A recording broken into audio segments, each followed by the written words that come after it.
Good evening, everybody, and welcome to Telling Tales. Here we tell atmospheric stories together through the medium of tabletop role-playing games. It's a special night tonight. It is Friday night. It is Halloween, and my real-life friends are nerds, but in the bad way where they're not really nerds. So I have come online with my better nerds to play a game. Anyway, here is my nice spooky dice tray, especially for Halloween. Hoping for some ones on my GM rolls this evening. That's good in Call of Cthulhu for me. This is going off the rails. So other things on the channel, Monday nights, we play Masks of Nyarlathotep. The three people who are playing this evening also play in that. And I run it and normally do intros gooder than I have done today. But I think that's the links to everything below this stream, other streaming platforms, our social media, our Discord, where you can join us and chat with us and the other people who watch the channel and do other things on the channel, and our Patreon, where you can support us if you enjoy what we do on the channel. All those links below the stream. So let's start bringing people on and introducing their characters. Let's bring on John first. Hi, John. Hi, Jonny. Tell us about Derek Porterhill, but let's leave out anything to do with the setting.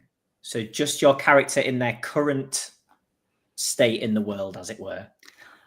In their current state, Derek is a sort of vaguely, barely successful crime writer. Currently, it's living a bit of a nomadic life, not really flourishing with his craft, sort of having to resort to writing scripts for true crime podcasts. And sort of not really dealing with life very well. I think that's about a summary. Is okay? Do you want much more than that? No, that's great, because we'll do some more explanations of your links to other characters once we get past the sort of intro spiel and into the game, I think. Cool. So let's bring on Steve. Hey, Steve. Hi, Jonny. Tell us about Andrew Bartlett. Sure. Well, Andrew Bartlett is a forensic surgeon, which is quite interesting given Derek's line of work. I'm already looking forward to the conversations that could occur. Yes, Andrew works in Oxford. He has been suffering a bit in terms of work. Obviously, it's a pretty intense job at the best of times, and even more so currently for Andrew. And he's not having the best of times in his work or his private life. So is, yes, similarly kind of going through a bit of a rough patch. Cool. And finally, Justin. I've just remembered the time to remove my old character name. I will add in my new character name in just a second, which is, as I am talking, going to appear on the screen in front of you any second right now. Yeah, so Mark King, who is the character I'm playing, is a artist, a lanky, thin, not particularly, not particularly awful at anything, kind of not particularly weak or feeble or ugly, but nothing to write home about. But a kind of artist who's kind of feels like he's kind of connected in with people. He has a kind of intuition about understanding people, quite quiet, good listener, and works in kind of ceramics and sculpture, not particularly well educated, but does a bit of reading around that. Maybe does a bit of reading around some other things that go on in the out the corner of your eye sometimes when you're not quite looking. But really, just is kind of like a kind of unsuccessful arts and crafts style interested, naturey influenced, clay media, stonework, that kind of thing, natural materials kind of artist. You know what I mean? Lovely. There's not a market for it. Okay. Thanks, everybody. So, it is Friday, October the 2nd, 2026, and you are returning to Thistledale in the North Yorkshire Moors. The name is both the village of 150 or so inhabitants and the dale in which it is nestled beneath Great Grey Moor. Aptly named, the sides of the hill are awash with thistles. The last hints of purple flowers are receding at the same pace as the light in the evening, and you approach down the one road into the heart of the valley. It is the weekend of the Harvest Festival, with the main event occurring on Sunday evening, but the whole weekend is always filled with frivolity and performance. Whether it is the fell races, there are ones for kids and adults, the market, or the evening play, there's something for everyone to enjoy. The journey here has been somewhat tarnished for each of you by the news that a hiking group of 4 adults and a child from Mossdale, just over the way, went missing in Thistledale just yesterday. And perhaps you are trying to keep an eye out of the window for any sign of activity. The phrase used by the investigating officer sticks with you. It's like the Dale just swallowed them up. At some point on the way in, you pass a police car heading the other way and assume it is related. You arrive in the village at dusk proper. Lights and decorations of wheat sheaves outside homes abound. You can see the market is set up in the village centre, ready for tomorrow. Now, it's up to you whether you have driven here or got the train to a nearby station and got a taxi, or however else you think that you may have arrived. So let's go through person by person and do some more intro to do with the reason that you have come here. So, John, for Derek, would you like to go through your ties to Thistledale? Yep. I have driven here, first of all, because Derek is living that van life. He's currently in Thistledale visiting his daughter, or adopted daughter, who he raised here with his husband many years ago. And sadly, he left the town after his husband sadly passed away. But his daughter and various other family are still in the area. So he's popping in to see how the grandkids are, Cool, thank you. Let's go to the order you came on screen. So Steve, Andrew. Andrew will have taken the train up. So yes, we'll have got a taxi from a nearby station, and then I've been driven the rest of the way here. Yes, Andrew is visiting his parents, Henry and Anne. They still live in Thistledale. So he's coming home. It's a bit of not exactly a holiday, but just a break from work.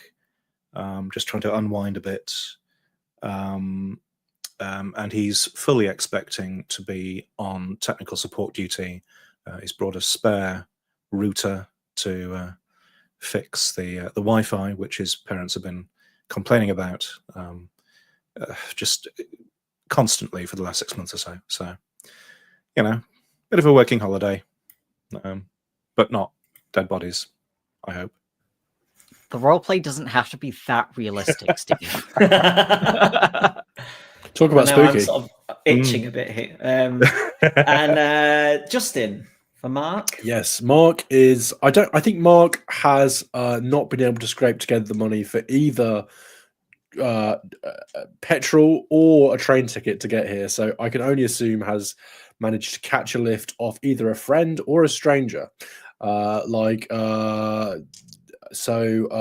probably has arrived in some format somehow to visit his sister, who still lives in the village.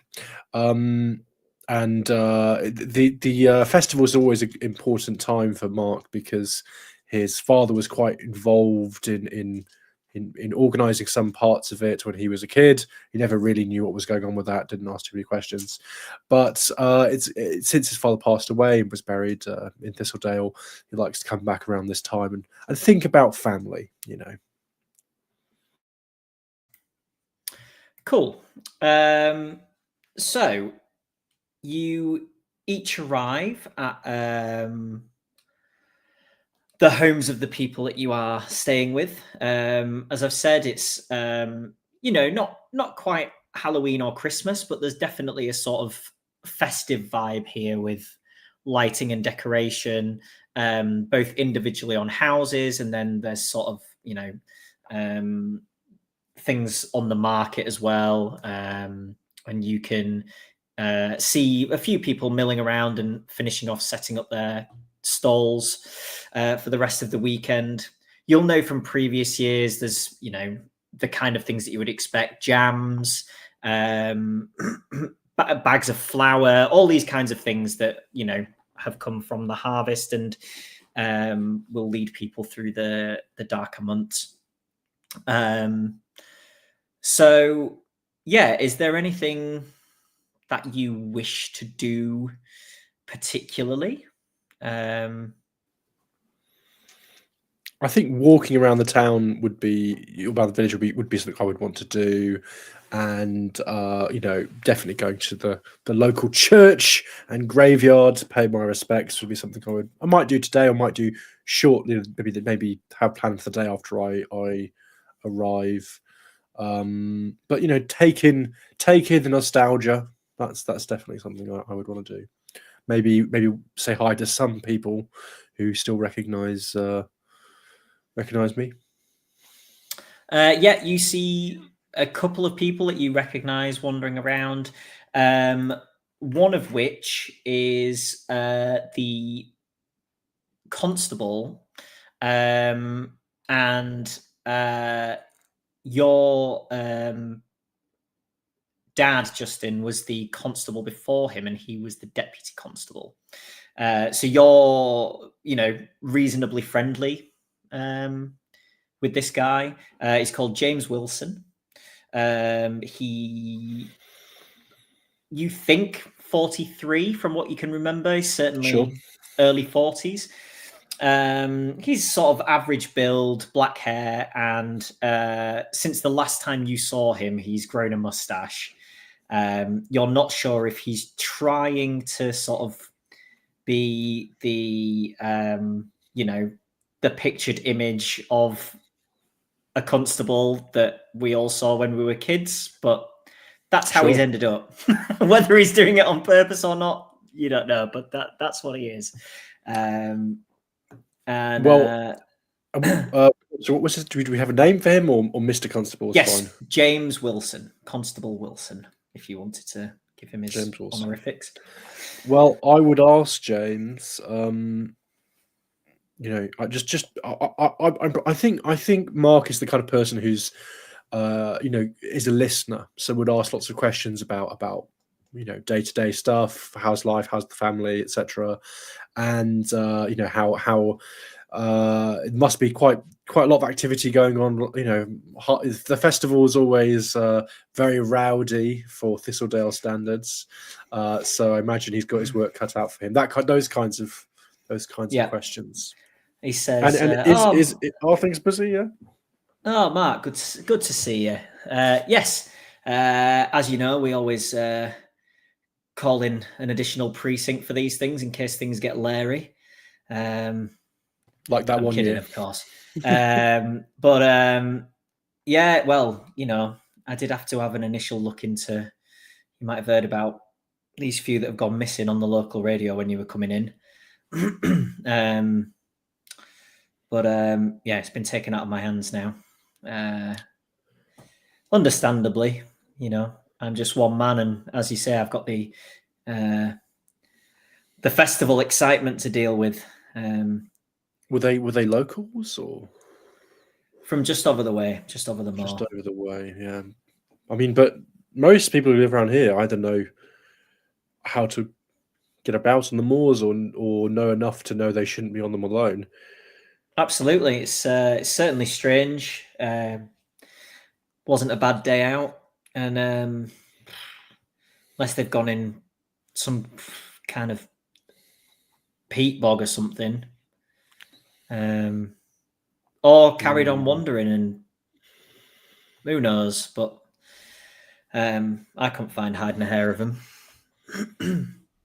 Oh, it's easy to get lost out there. Yeah, but in the Dale, though, strange. And you know, this is a very flat area. Yeah. It's not like if you're in a mountain bit and you can come down off the wrong bit and end up in the wrong valley and be really confused.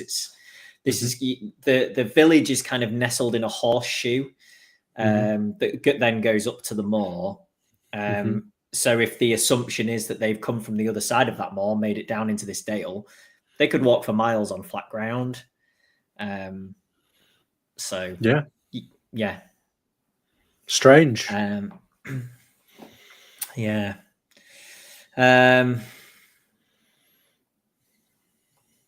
Anyway, it's good to see you. Better carry on my rounds. See if anybody needs anything. Yeah, no, I'll wave them off. That was nice.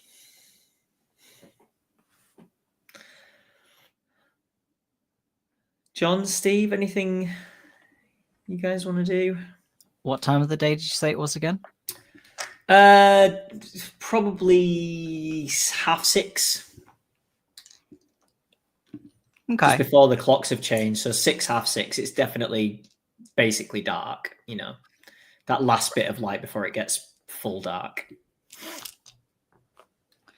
I am going to visit the cemetery before much else. And then probably once I've done that, I think I'm going to reason that it's probably too late to stop in with Christine and the kids, because it'll be around the kids' bedtime and then they won't settle. And it's probably better just to, stop in and see them tomorrow. And so I'll go to the cemetery for a few minutes to visit George's grave. And I'll probably head into town to try and find something to eat. Okay. It, as you would expect, it is very peaceful in the graveyard. Justin, are you going to visit your father's grave? I think that I might save it for tomorrow, but okay. But I think that I could be walking in that area. I just might save that thing to see if maybe my sister wants to do it tomorrow or something. I'm not trying to force a meet. It was just if you happen to be there as well. Okay, cool. So yeah, not peaceful in the graveyard, John. And you have a little moment of contemplation, I suppose. You can hear sort of bustling behind in the village square, but you definitely get a good moment. And then if you want to head out, there is the village pub, or there is actually one of the stalls is doing some soup, and there's a couple of villagers there, sort of late summer vegetable soup.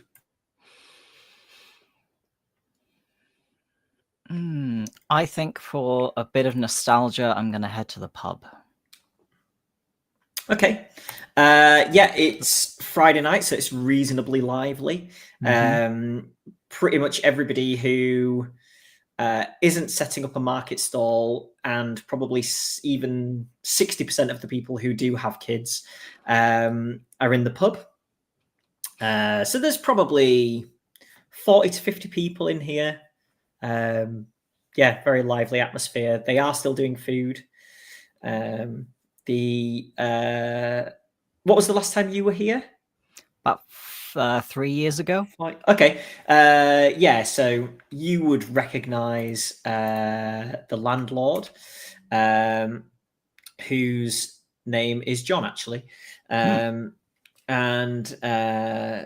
says he's kind of really busy doing stuff, and you see him kind of almost double take at seeing you, because he's kind of just glancing around, and then he jumps back while he's pulling a pint. Oh, Derek. All right, John. He reels off whatever drink you would have used to have. Cider, maybe. Yeah. Pint. Yeah, all right. And he serves a couple more people who were clearly in front of you, and then, yeah, brings you your cider and stands for a moment if you wanted to order food or discuss anything. I mean, I'll be polite. I haven't seen him in a few years. Well, how's the pub been? So you doing all right? Yeah, especially, well, it's the Friday night of the Harvest Festival. It's always going to be busy. And then he does the thing that you've probably had way too much of and goes, "How are you?" I'm getting on. Good. One foot in front of the other, Well, quite. Sounds like you'll be in the fell race then with talk like that, Derek. Not with these knees. Grub? All right. Still doing fish and chips? Always. Fresh in from Whitby this morning. Lovely. And he disappears off. And eventually your food comes over to you with another cider, and you see him nod at you. He's not brought the food, but he nods from the bar.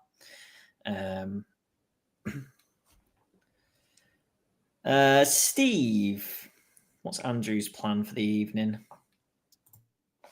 Andrew will have started by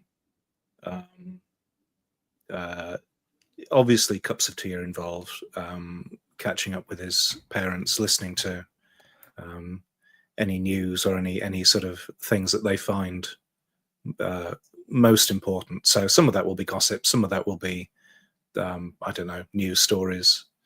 He'll also have been in the kitchen and looked through, like, is there enough milk? How are we doing for tea bags?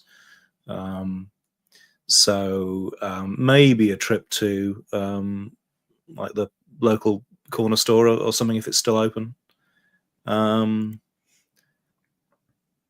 But then possibly once that has subsided, he will need some food as well. So maybe pop out to the pub just to give his parents a bit of peace and quiet, and catch up. Yeah, so the shop is, I don't know if you've ever been to when it's a really small village and there's a village store that's basically a room in somebody's house. But it's one of those. So they really do stock the essentials, which do include tea bags and milk. So if they're short on things for a brew, you'll be fine. Excellent. But yeah, it's one of those sort of like, some days you might get a bag of pasta and others you might not, kind of thing. But they can also order things in and, that kind of thing. And then, you find... They must have biscuits as well. I'm presuming they have, like, rich teas and digestives. Yeah. Okay. So you find your way in there. Remind me what the last time was that you were here as well. Was it when you were much younger?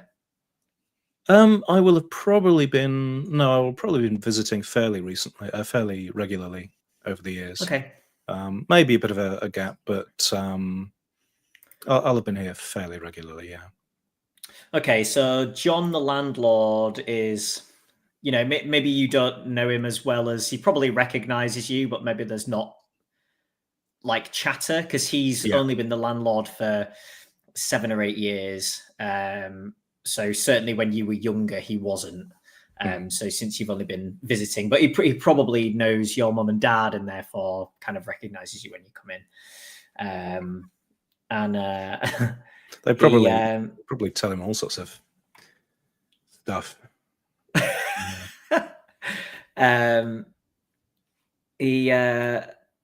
He kind of again almost double takes a little bit, but they'll be used to people coming back for this weekend and things like that, and says, "Oh, you Anne's boy." Yeah, that's me. Yeah. They all right, your mum and dad? Yeah, they're doing fine. Good. Computer isn't, but it is. Daft things, especially around here. What can I get you? Just a pint of bitter, please. That'll do for now. He pause. Says, "You staying a while? Want a tab setting up?" Oh, I'll be here for the weekend, but I've got cash. I'll no bother. Yeah, I'll pay you now. Takes the cash from you, and carries on serving. There's somebody who needs to serve, once every half a minute with how many people there are in here. So he's on a constant rotation.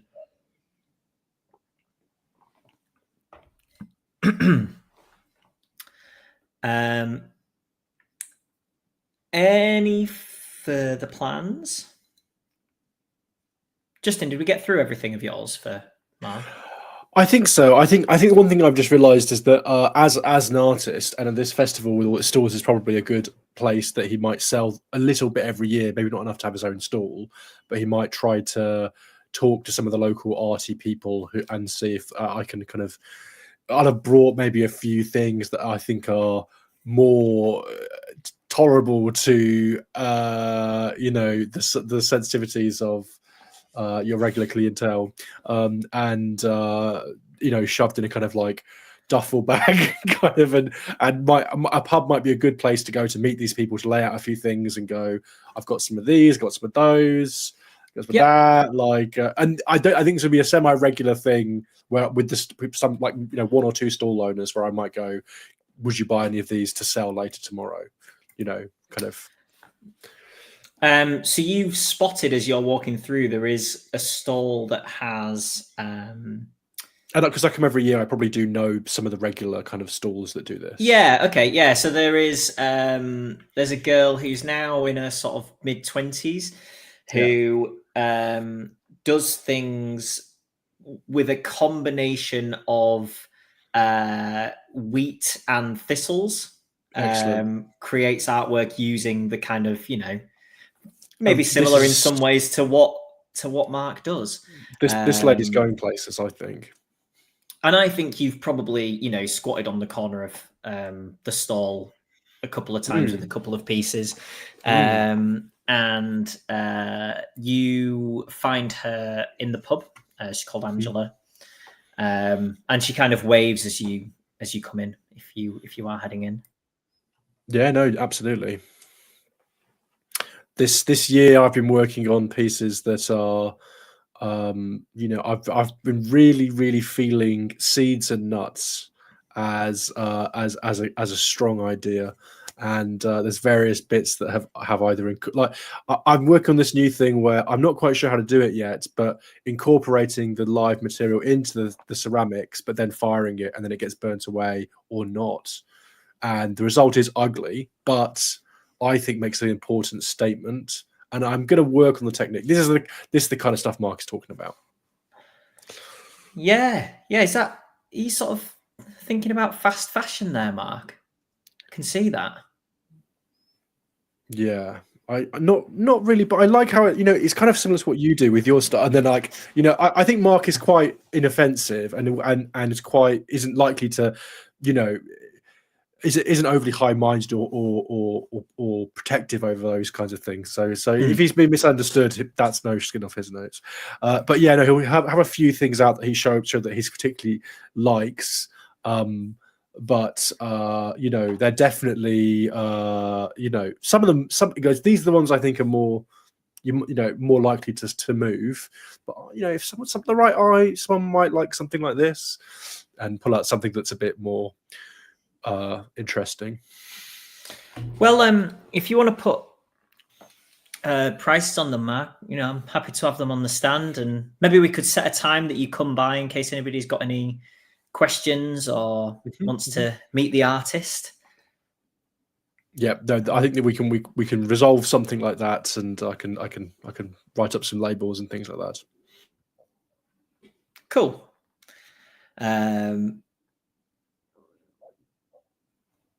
Yeah. Okay.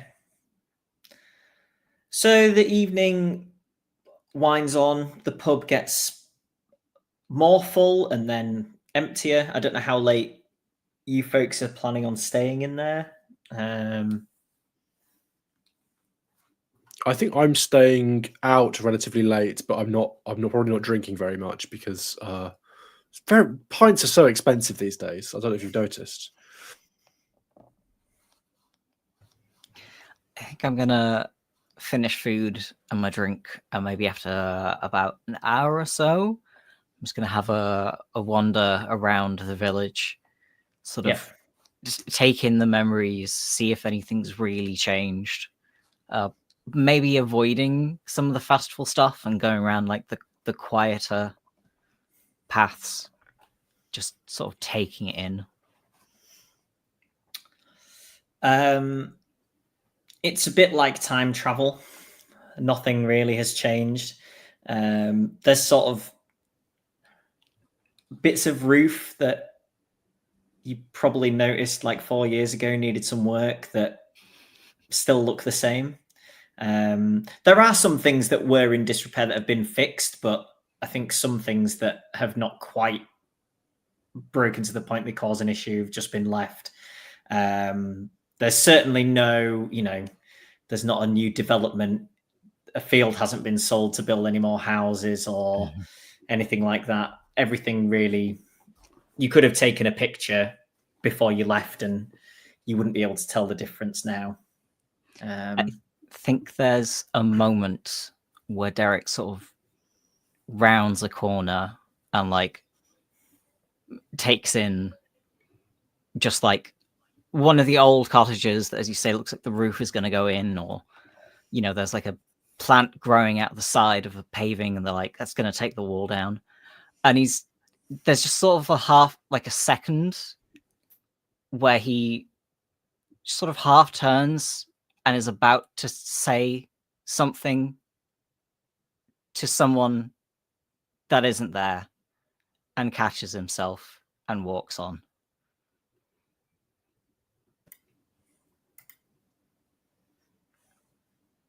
Well, that's awful.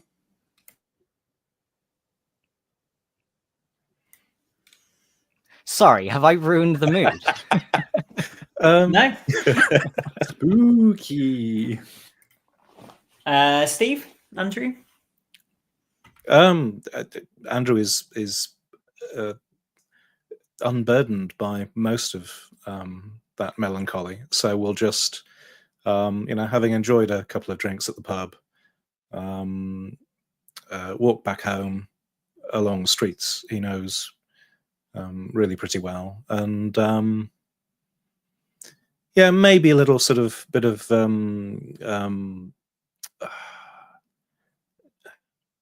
what's the word?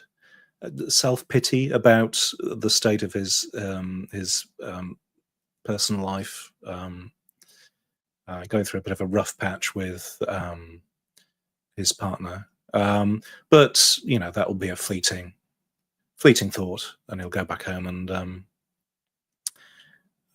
see how his parents are.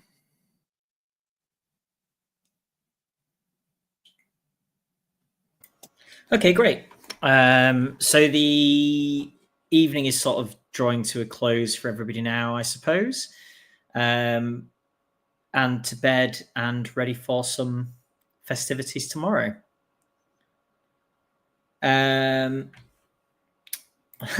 Classic Jonny fashion. You're going to bed. Can you make me a roll, please?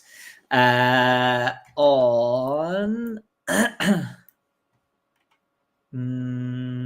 Is this where we lose a third of the party?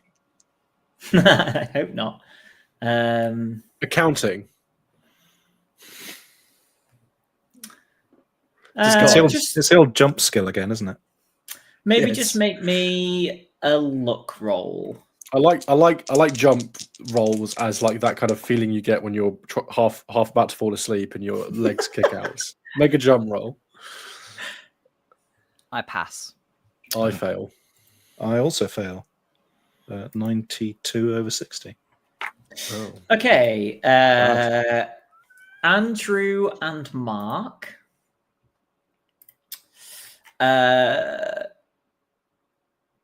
Well, Derek wakes up in the morning well rested. Nice. Andrew and Mark, you have some strange dreams. Abstract in many ways. The sort of when you wake up, there's not so much of a visual that you remember, but more of a feeling of loss, and a feeling of a need to bring things to balance. And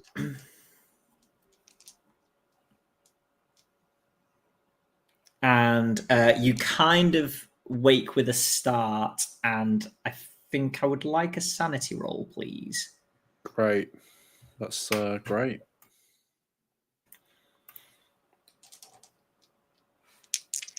Doing well so far. That's a fail.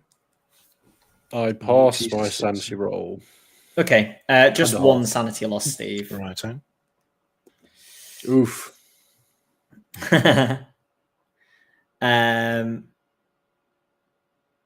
So I don't know what time you usually wake, but you are aware that the sort of the itinerary for Saturday is the fell races in the morning, which for our non-British listeners are sort of trail mountain races or off-trail mountain races. And then sort of the market is available throughout the day. And then there is a harvest supper in the evening, which takes place in the church. And then an evening play. And then kind of the evening draws to a close after that. There's sort of, people go to the pub and stuff, but that's kind of the events of the day. So the fell race starts 9 a.m. So the kids race goes out first, and then the adult race.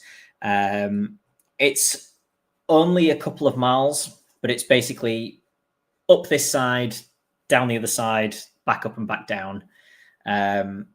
So yeah, a couple of miles, but quite a lot of climb. It's usually a good do. The worse the weather is, the more fun it can be often, for spectators especially, watching them come back down this side into the dale. Any morning plans? I'm assuming that you will want to partake in most, if not all, of the activities. As Definitely a spectators, not spectator. necessarily, yeah. I think so. I think I would make plans with my sister in the morning, like about where I'm going to be, and probably raise the idea of going to the grave tomorrow, actually, given how busy today is, and then go and watch and see as much of the festival as possible, and have a think about that bad dream. Okay. yeah, I'd having woken up in a bit of a state, would have headed out for a bit of fresh air. Yes, and caught the watched the fell runners setting off at least before heading to the market, I think. I'll stop by the family house first thing in the morning, and sort of all stop by for breakfast, and then probably watch the kids while Christine and her partner do the run. Because I'm guessing the kids are a bit too young for the kids race because they're like 3 and 5. Yeah. But I can keep an eye on them while their parents are running around in the mud. Okay. So the kids' fell race sets off. And about just less than 15 minutes later, the winner comes in. And then over the next few minutes, the rest come back in. Or almost the rest come back in. And you can see that there is a couple talking to a bunch of the other participants and the would-be race director. Obviously, it's a small-scale thing, but you can see they're looking quite agitated. If you want to make listen rolls from where you are. Yes. Oh dear. No. Just trying to determine whether I'll probably have stayed there long enough to catch this, I guess, if it was only a fairly short race. But my rolls are terrible at the moment. I rolled 96, so that's a bad fumble. Even though I'm pretty good at listening. Are you good, over Steve? 50 good at listening? I am over 50, but even then I think it's still a fumble, isn't it? No. 99 and 100 if you're over 50, I think. Is that right? Yeah. Mm-hmm. Okay, cool. Never mind then. So no successes? No. Okay. Well, can I roll, how about can I roll a psychology roll to see if I can't see what's there being said, but I might be able to do something like that, or is that pushing it? No, Right, that's fine. that then. Well, that one I rolled a let's say 30. So I didn't roll on a half, but I did succeed. Okay. What I'll say is that you don't just pick up on their psychology, you kind of pick up on other people's as well. You get the impression that there is somebody who hasn't made it back from the race. And from that, you could guess that it is their child or certainly some relation of the couple who are kind of most involved in this and looking the most animated about it. I think if I thought that, I would try to head over and without getting in the way offer, even if maybe if there's a search party going out or something, or they need volunteers for that, I might be interested. Or if they need someone to go and pull together some people to make a search party, that kind of thing. That as son of a constable seems like something that would be I might have even done before, even if I'm not particularly good at any of those things, but an extra body might be helpful. Okay. So yeah, you two would see Mark head over. I suppose there may have been crossover in each of yours living theirs, potentially, the three of you. You certainly might recognize each other, even if you don't particularly know each other very well. So yeah, you see Mark heading over. Justin, as Mark is heading over, a couple of the people who were clearly set up to do the adult fell race basically set off up the hill at a pace, presumably going to look for Are any of our family members or contact, personal people participating in the races? I would say that it's very unlikely that any Okay, of cool. your relatives would be participating in the races. Again, some people that you know a little bit, recognize from the Sure. village, will be in the race, but yeah, I don't think any of your key people would be. Yeah, cool. Okay, good. Well, yes. Yeah, no, I'll head on over and do that. Yeah, as you get closer, I'll say you don't need to make a listen roll as you get so close. And you overhear basically the mum saying, "But Billy's a really experienced lad. He should be fine out there." And the sort of race director guy says, "Yeah, I'm sure he's fine. He's maybe twisted an ankle or something. I'm sure we'll find him all right."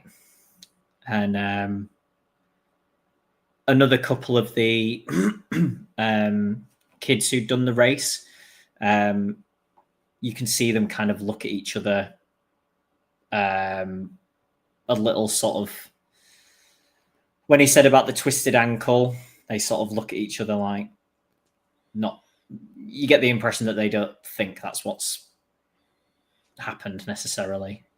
Are they in a situation where they're kind of on their own? I could ask them if they saw anything. A lot of the kids. So there's probably 12 people who took part in this race. So 6 or 7 of them are all kind of milling around together. Some have gone back to their parents, but a bunch of them are, milling around here still. Well, for those who are milling around, I might wander over and ask them if they saw anything. How was the race? One of your friends of yours missing. Did anyone see what happened, or who saw him last, kind of thing? You see this sort of the tallest of the lads kind of steps forward and says, "Well, that was me, I think. He's really fast, Billy. I'm pretty fast. I think I was behind him." And he kind of looks around, and you see the other kids like nod. You get the impression that maybe in other circumstances they would like poke fun at each other about who was faster or slower or whatever. Sure. Jovially, but sure. And he says he was in front of me and then he won. And where were can I get a kind of indication of where it was they last saw him? So we were down the other side in Mossdale, before the turnaround.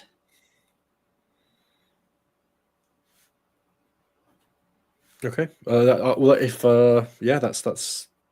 That's good to know. And in which case, is it still Constable James is he on the scene yet, or Constable Wilson, or so he's not in uniform. Sure. But he's talking to some of the other kids currently, who are off with parents. I might not interrupt him, but kind of hang back, and when he's ready, just convey this information and say that I'm happy to help look around. All right, thanks, Mark. Yeah, I'll let you know if when we organise a search, if he doesn't make it back. Hopefully they'll run over into the other dale and find him with a twisted ankle or something. Yeah, I'll see if any of the grown-ups spot him on their run.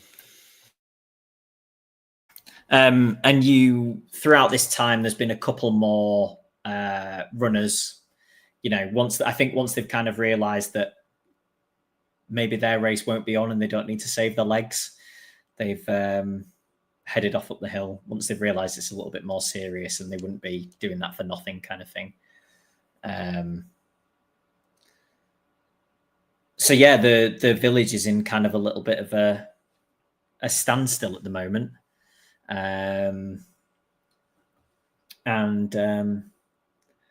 the vicar, who is called Claire, who she's been the vicar for many years, so I think you all would know her as the vicar. She's late 60s, early 70s by this point. She's got kind of shoulder-length silvering hair. And you've probably all thought at some point or other that she has quite kind eyes, quite a soft demeanor. And she makes her way over to who you assume is Billy's mum and dad. And you can see her kind of offering some reassuring words to them. And then you see them all sort of bow their heads, presumably in prayer. And then she kind of wanders off back towards the church. So yeah, again, most of the village is in this kind of state of waiting for either somebody to tell them what to do or for Billy to reappear or something.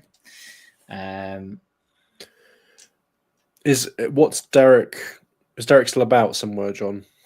Yeah, I say I was sort of hanging around with my family, but I think, especially seeing, I mean, how old are Billy and Billy's friends? I mean, I don't know how old Billy is. He's not here, but how old are the lads? They kind of range from about 10 to 15. Okay. I think at 16, or 16, or when they get really tall, they probably move into the adults race. So yeah, if you were going to guess, Billy might be somewhere in the middle of that. I think I probably seeing a group of concerned looking kids. I'll probably head over. I may vaguely be known as Mr. Porterhill's partner, because my husband was a school teacher. So I may sort of vaguely know some of them. And I'll just be like, what's going on? Oh. Man. Hello. Nice to see you. And you? We still miss Mr. Porterhill, you know.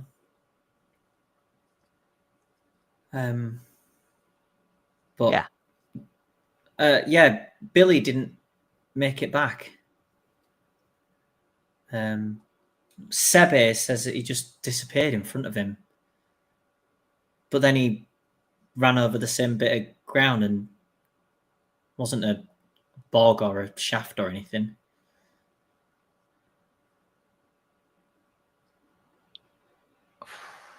If it wasn't for the fact that he wasn't here, I'd have said that he'd made it up or...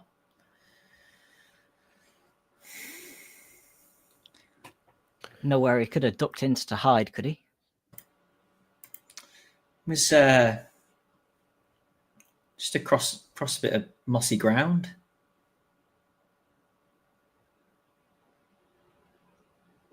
No trees or buildings or anything.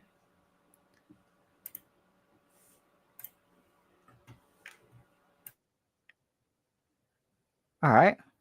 Well, let's wait until the second race gets back. And if there's no word, we'll head out. John, Derek's old partner was quite involved in the festival organising, and my dad was always involved. So was there a chance maybe that we would have met as like dropping off stuff that had been, or you know what I mean, like, you know, carrying things? You'd bumped into each other, wouldn't we? Yeah, I'd imagine so. Yeah. I mean, also think the son of the constable, I imagine you're relatively well-known-ish. Sure, yeah. I would probably express that, you know, like seeing you and seeing that you're abreast of the situation, would probably say something like, I don't see any harm in, you know, going the long way around the hill now and having a look. You know, as soon as someone gets out there and has a look. I would, you know, I wouldn't if you're up for a stroll, we could just don't have to wait for anything. That's a good point. If the racers are going at a pace, they might not see him. All right. You had to stay here.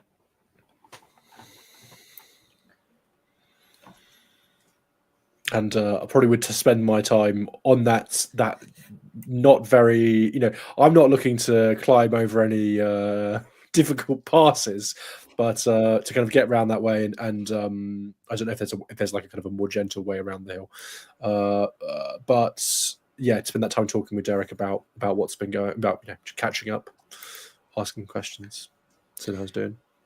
Yeah, you probably would go up and over, but there is definitely like a trod path. Sure. So yeah, easier going than some of the ways that they would take. Fast way. Yeah. And you know, a couple of runners pass you coming back. Sure. And if you ask them, they say no sign of anything. Cool.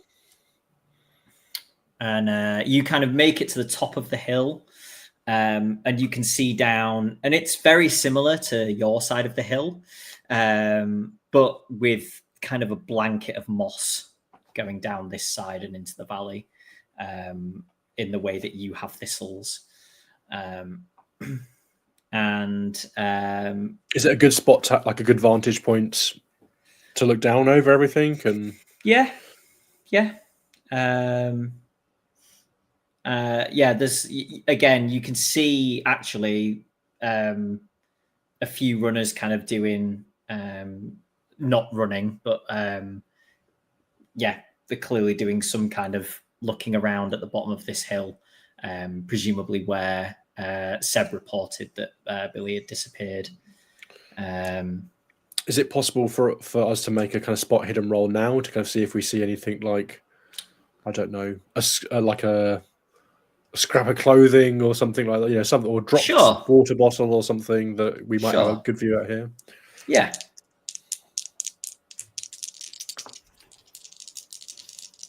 Right. Oh no. I'm great at looking for things. So I have rolled under half. I rolled 31 under 70. Okay. So you can see, because it's moss on this side, you can see the path that has been taken down. And you can figure out where the turnaround point was, because the kind of the tracks kind of don't continue past that point. You can also see that perhaps one of the runners has gone into the next village, because you can see a couple of people kind of gathering in the village down there as well. Probably they've not finished looking for the people from their village that have gone missing, and now somebody else has potentially gone missing. But you don't get any sign of this distance of thing. Nobody would have a water bottle. They'd be vest and shorts, even in this weather.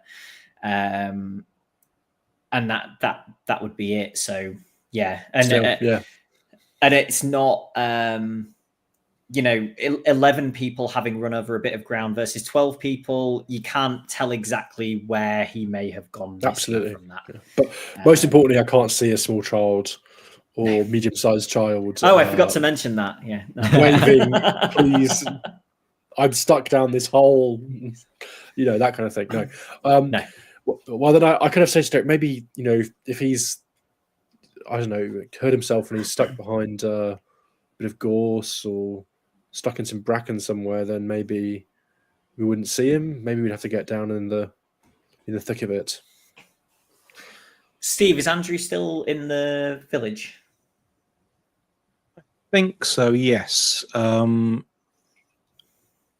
He doesn't really feel like there's nothing he feels he can contribute with directly at the moment. I mean, he's sort of he does know the area, the hills reasonably well, but because of his background, he doesn't really want to jump in and say, "Hey, can I help?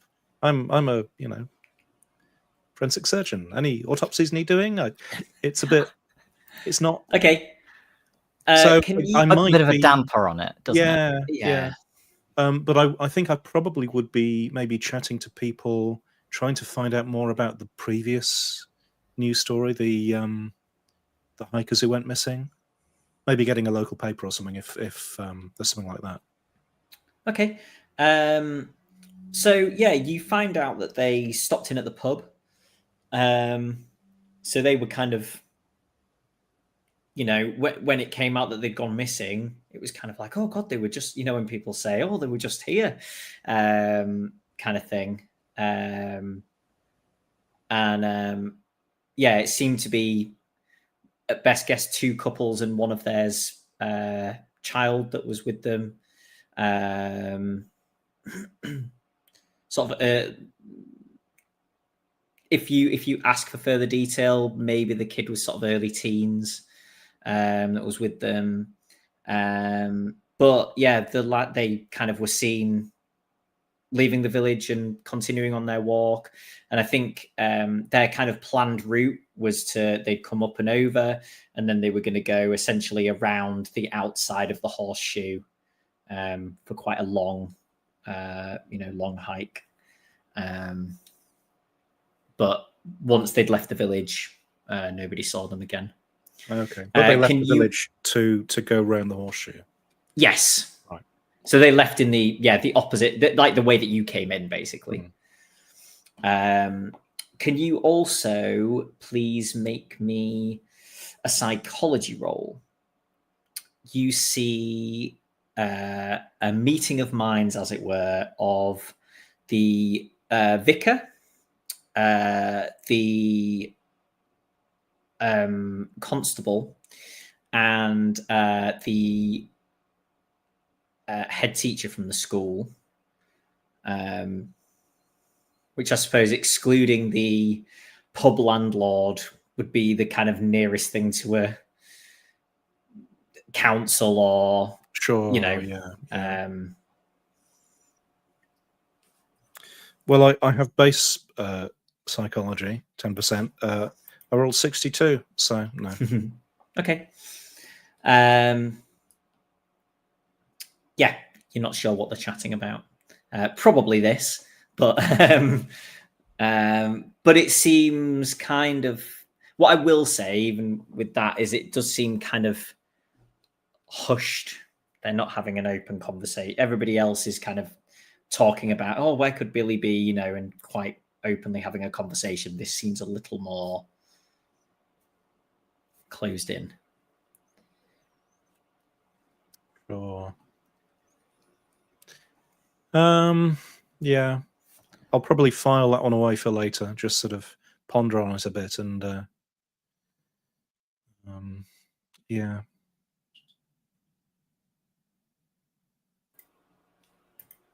Okay. You see a couple of people go. The ones who are doing food and drink basically go to their market stalls. And the person with their kind of big cauldron bucket of soup starts to heat that through. It's quite a chilly morning. It's that kind of sunny early morning that is very cold in the autumn. So there's people kind of, the focus moves almost from the edge of town back into the village centre a little bit. Some people are still out there, but it's probably half and half split between being back in the market area and being back out where the run started. And I think probably your mum and dad might want a warm food or drink, so they might head over. It's up to you what you want to do. Derek and Mark, what's your plan now? I think I asked Derek if he's any good at. He's like, I'm just as likely to end up getting lost on the moors if I go down on my own as any of these runners. Are you particularly outdoorsy? Not really, but Mm. hopefully if there's two of us.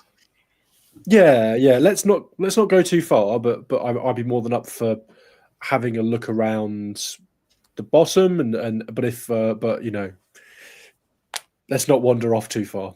No. I'm yes. thinking if he fell down in the middle of the race,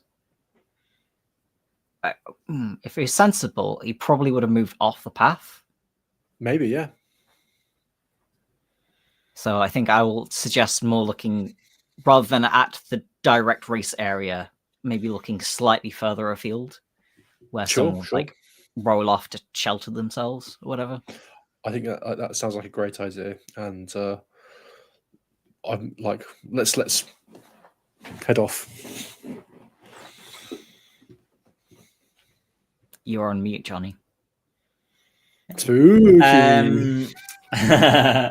I just gave away all the secrets, but fortunately I was muted. Would you both make me track rolls, which I realize are probably poor skills for you? Oh, yeah, but no, that's even better. Yeah, survival rolls are the ones I really don't want to have to make. 45 over 10. I rolled 11, so I'm going to spend 1 luck. Okay. Cool. You know what? For that, so you're looking around the sides of the path, so you can see the trodden path through. There's a couple of bits where people's path deviates, but for the most part, it kind of looks like everybody's just followed Billy. Mm-hmm. There's not a big enough crowd in the race for there to have needed to be, and if he's the leader, maybe he's taken the best line, so they're kind of following him. So what you can see when you're looking around the edges is that nobody's kind of crawled off to the side or anything like that. And then I think if you narrow it in a little bit, you're pretty sure, obviously tracking isn't your specialty, but you've watched some Bear Grylls on the telly, and you're pretty certain that there is just a point where, like, as much as I'm saying people are following the same line, mm-hmm. there are still some distinct footprints, right? People's different sized feet in the moss leaves an impression. Mm-hmm. Just stops.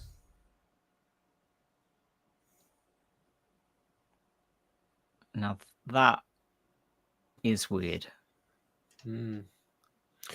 Mark, if you were to show this to him, would just kind of shrug and be like, I don't know if I can really tell the difference between the shoes, or, I mean, could that be a deer or something? I don't. If you say you see it, I believe you. I can't see it. If only you had a forensics expert with you. Well, I haven't found the dead body yet. Steve, I would say that Andrew sees the group of 3 head off towards the church together. Okay. And then into the church.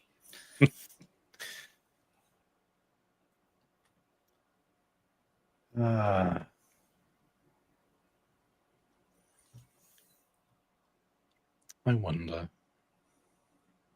Is it time to start being a bit nosy? We only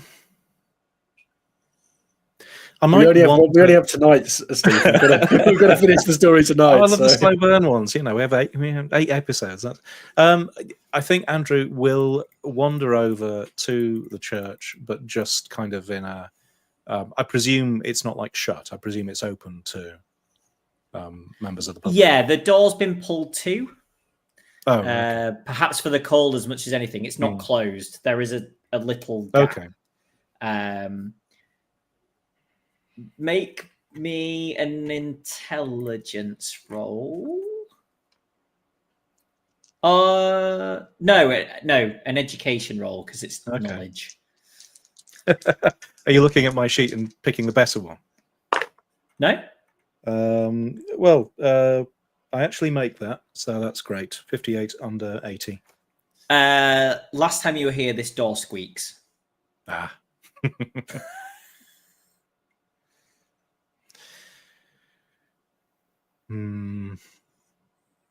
Glad you made that one now. I don't have a pressing reason to. I'm not fully invested just yet. I'll do a loop. I'll sort of, walk past, and then sort of circle back to the market, I think. Okay. After a little while, you see them come back out, and they just leave the door open as it would be kind of as usual at that point. John and Justin, Derek and Mark, are you heading back? I'm going to shout a little bit first, because I don't... From what's been described, no one's tried just yelling. But often the simplest method. Yeah. A couple of the runners that have been kind of looking around, when you shout, they kind of look over like that, and then after a few seconds, they join in, kind of off in a different direction to where you are. But and you actually start to hear then some shouts coming from the village in this dale as well, the kind of nearby village. I'm going to focus on listening. I was going to say, does it all just sound like people shouting, Billy, or does it sound like a small child shouting for help? Billy and help me can be really difficult to differentiate. Should have just gone for Bill. That would have been... you don't hear any response. Challenging. Well, I mean, I'm happy to keep shouting for a while, but at some point, I imagine I'd be like, well, I imagine we would probably come to the conclusion that this either Billy is not responsive in this area or is not here. One of the two. Yeah, I think after a while, I suggest maybe we should head back and see if... because there might be a more organized search party building. So how long ago did Constable Wilson take over? Would I know that it's Wilson and not King, like over the past 2 years? I'm going to say that my father's been dead for more than 3 years. Right. Then, So I'll yes. say we should probably head back, see if Constable Wilson has any plans. Oh. Yeah, no, that sounds great. Let's do that.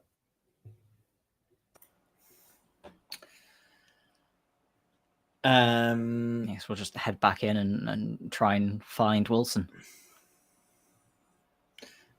Steve, you see, after the group has sort of reappeared from the church, you see Constable Wilson heading into the very small building that is a police station. And his desk is near the window, so you can, if would you pay attention to him going in there? Yeah, Andrew he's definitely sort of keeping an eye on what's going on. Okay. Yeah. So he sits down at his desk and picks up the phone, and you can see him on the phone to somebody. And then a couple of minutes later, he comes out, which may be about the time that you both are kind of heading down this side of the hill and about to go look for him. And he clears his throat in the square. Everyone, I've called this in to the local police. I think the last thing that we need is more people wandering around and emotions potentially getting in the way of something that could be an organised search. So they'll be here before long, especially following the other day's events. I'd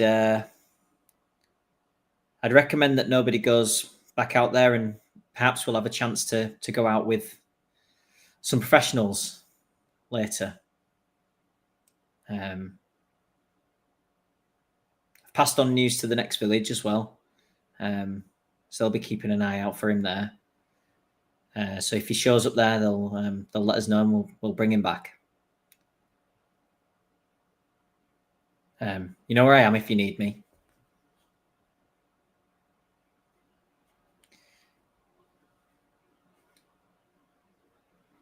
And he heads off.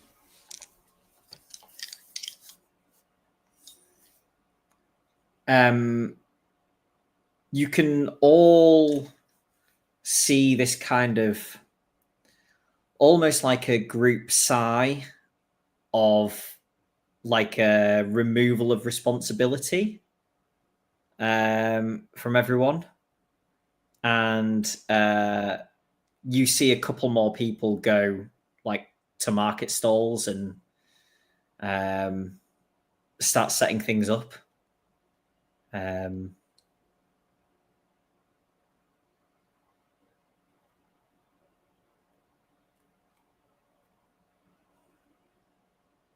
So yeah, I guess Derek and Mark, you appeared kind of as that little speech was taking place from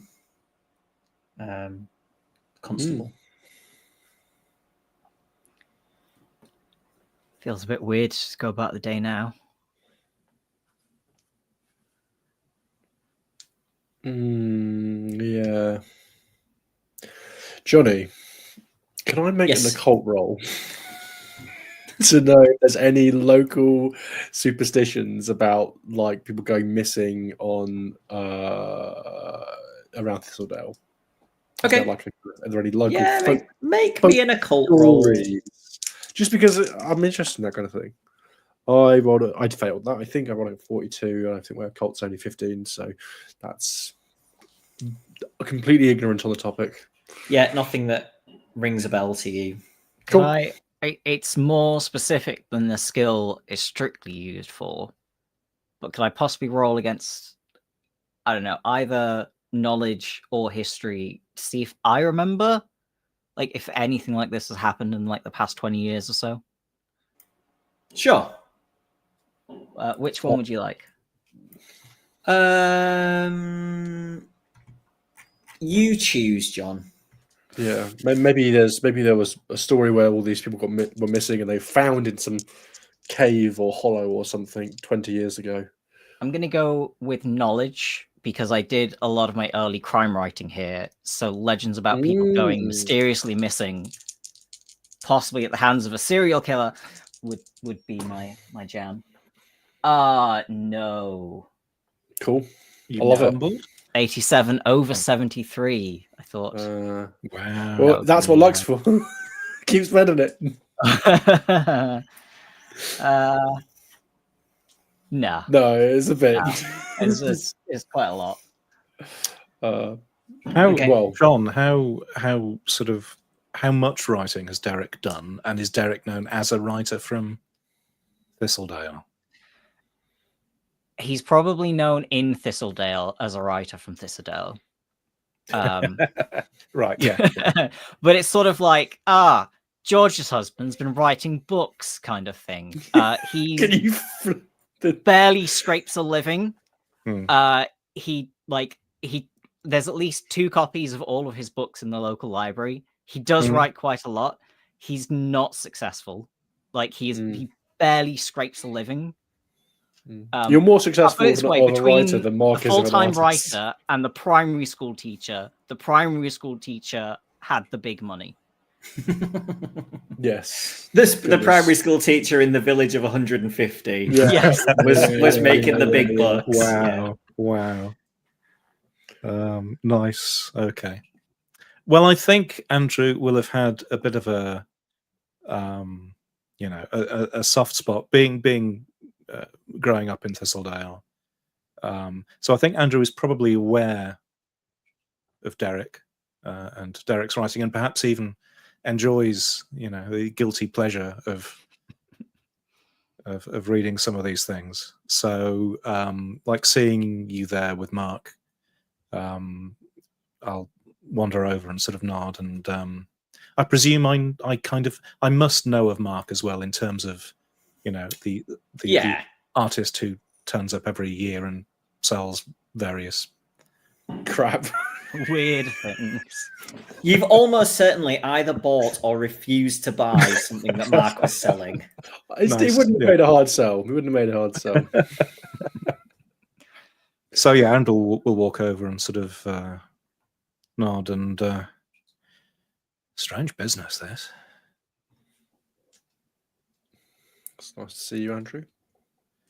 Yeah, good to see you. I just was hoping for a bit of a more normal weekend, really. Yes, it is unusual because, like, Thistledale doesn't regularly have disappearances, does it?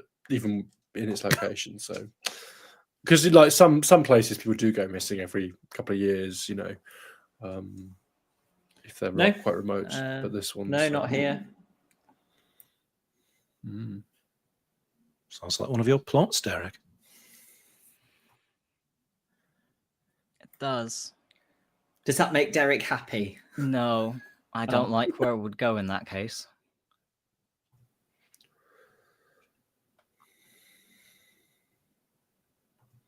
It's clearly causing a stir. I saw the the vicar and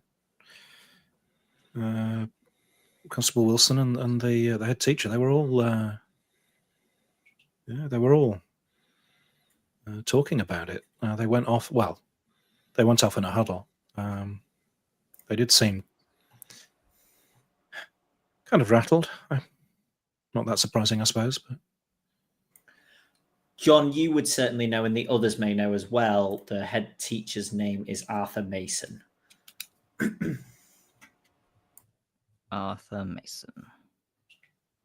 I need to check whether that's a name that I included in Delta Green now. Ignore me. Just rings a bell. We need recurring NPCs through all of our stories. It would really add a lot to our channel. We should put that out there. So, well, I imagine the kid goes missing.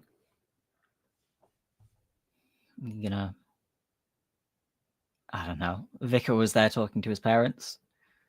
Head teacher's probably concerned about one of his lads. All seems fairly usual. Weird about the hikers, though, as well. Yeah. Thing about the hikers, though, I don't know. For all we know, they could have just hiked off and wandered away without telling anyone. But they were locals, weren't they? They were only from... Oh, were they? I thought they were tourists. They were from Mossdale as well, aren't they? Oh, never mind then. That's what I thought. They didn't go straight across, though. Apparently, they went round the horseshoe. So they took the same path as the race. No. They well, I suppose they came that way. They came over the top, and then they were going further the other way. Okay. I'll bring Andrew up to speed on our investigation so far, vis-a-vis taking a look and shouting. Don't forget the shouting. And shouting. And shouting's important. Yeah, listening is even more important than the shouting. But yes, like with the air of somebody who's and even that's technical and didn't manage to. No, we called and even that, nothing. Strange. Well, I'm sure they'll tell us if they are getting together a search group or anything like that. sounds like the local police are taking charge of things. So, yeah, I guess we'll hear in due course.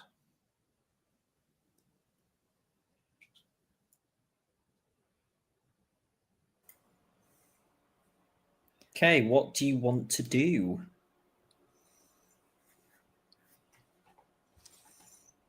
Well, I'm guessing it sounds like there's not really any more investigation to do until the police turn up. So Derek would probably politely suggest us dissipating and going about with our days. So I'd probably head back to the family. Might go to the stalls. I'll definitely get some soup and a roll. I think get a bite to eat. Yeah.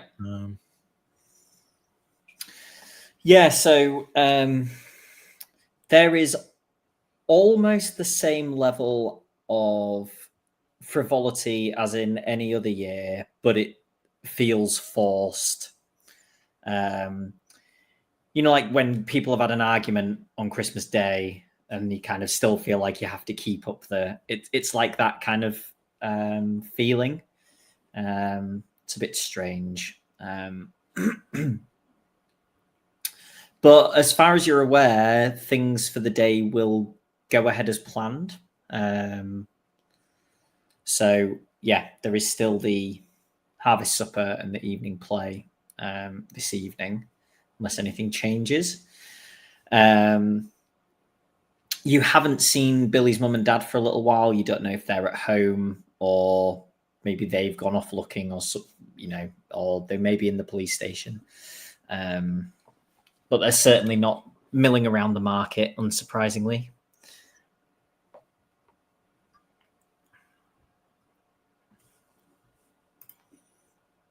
The vicar is at the market, wandering around. She had put her vicary clothes on for kind of going and praying with the mum and dad this morning, but she's now in standard clothes, kind of cardigan and a coat and long skirt. And is kind of chatting to people as she goes around the market. And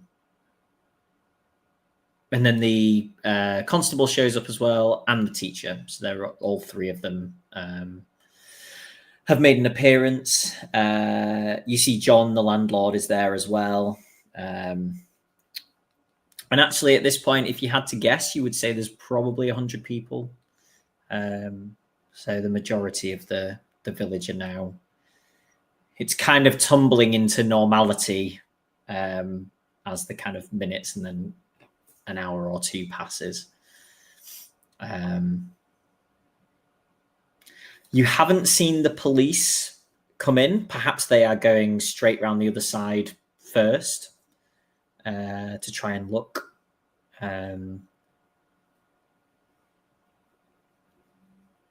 But yeah, I think it reaches a point where you think, I'd have expected them to be here by now. After a couple of hours pass.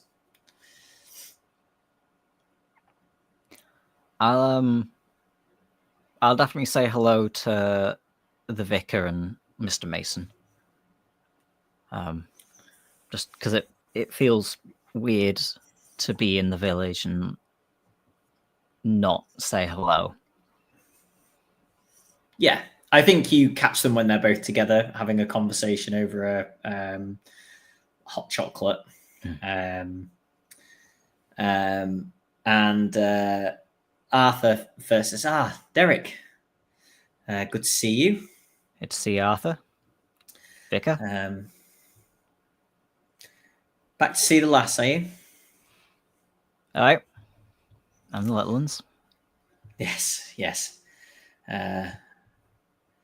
The smallest one will be with us soon. Will they? Yeah. Not too long. Lovely. I think Christine was talking about maybe getting them in for that that half year, the reception year. Maybe getting them in the spring. Very good. Well, yes, we've lots of scope for new ones. So lovely. And the vicar says, "It's lovely to see you, Derek. And you, Vicar. You're looking well." Thank you. As ever, if you need any contemplation or prayer time, you know where the church is. Thank you, Vicar. It's still a bit weird to be back. Place never changes either, does it? I just feel like stepping back in time. Just the people in it. Well, yes. All of this is silver now. I'm sure I at least had a couple of brown hairs last time you saw me. Where's the the two of you must be worrying about that lad. Do you want to make a psychology roll? Yes. Why did I use those dice? Yes, that's a pass. That's why I use those dice. 24 under 40. There is a split second of like corner of the eye glance at each other that you don't understand why it was there. And then the teacher, Arthur, says, yes, quite the conundrum where young Billy's found himself. His mum and dad are terribly worried. I, of course, know that children often find their way to strange and wonderful places and worry everyone and find their way back no problem. Not to comment negatively on his parents' worry. It is the burden of a parent, but I'm sure things will sort themselves out. I certainly hope so. Well, the police have been called, so hopefully there'll be a big group out searching by now, even perhaps.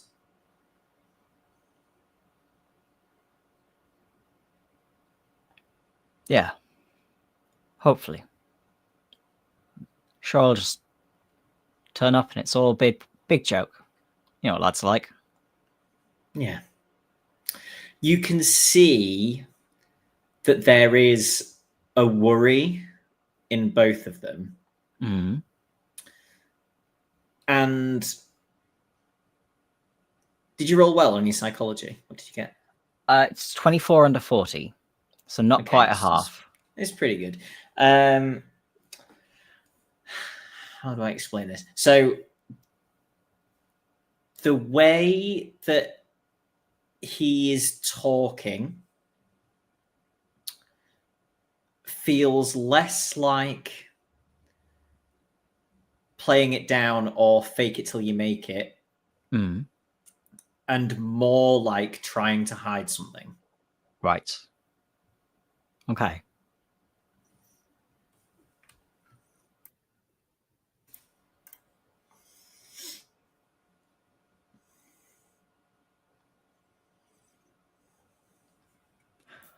What was this Billy like? Like, was he the sort to joke around, wander off?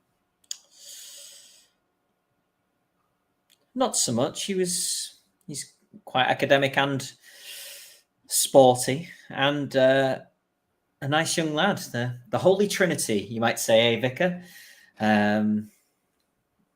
She kind of gives him a bit of a withering look. And he says, but, when kids get in groups, even the good ones can act out from time to time.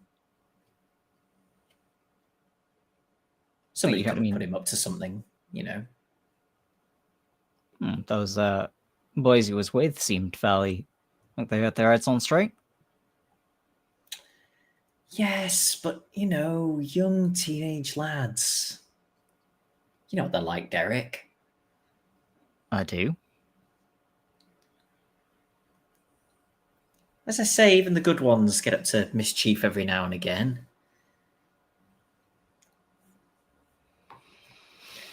And you never know what's going on at home. Perhaps he's in need of some attention. And what a day for attention other than this.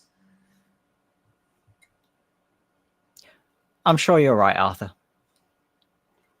I certainly hope so. I should be getting back to the young'uns, though. It was yes. Good to see you both. And you. And I will head back to my family and maybe keep an eye out for Andrew and Mark. Yeah, I think you can spot them on the way back unless they've planned on heading back in that 5 minutes. No, I'll be, still wandering around and just taking things in, but also keeping an eye on things, just in a sort of a general curious way. Yeah. At some point, doesn't have to be now, but if time has ticked on and there's been no sign of the police still, I would have probably approached Constable Wilson and just sort of gently asked for, are there any updates, any news from the other police force? Yes, yeah, they're. I gave them. I'd already gathered a bunch of information, so I passed that on to them, and they've headed straight round where he went missing to try and look for him. Can make a psychology roll if you want, Steve. I'm misplaying my other character who actually has psychology skill. No, I fail. Okay. This is why the forensic surgeons aren't the ones who do the investigating. Yeah. It's not like TV where you have one forensic surgeon who can do everything. Yeah. I learnt this in Delta Green.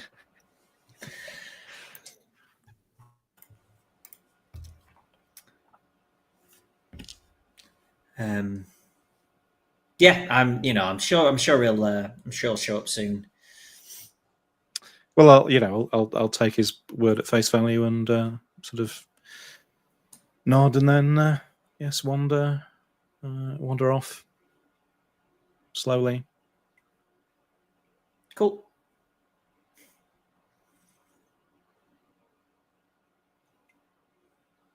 Were you going to share anything, John, with Mark and Andrew? Yeah, I think we're avoiding each other. We're going to just. We each have to solve the mystery entirely. 3 separate investigations, yeah. I mean, I was going to wait to see if Mark wanted to wander off and find anything ominous as well, but it's got a stall to run. Yeah, I'm not running the store. I'm hands off, very hands off. I'm not invested in this. If the art sells, it sells. If it doesn't sell, it doesn't sell. That's why I have no money. I've sold things at craft fairs. Very ominous things can happen at them. What? I'm sure you're right. I just fucking hell.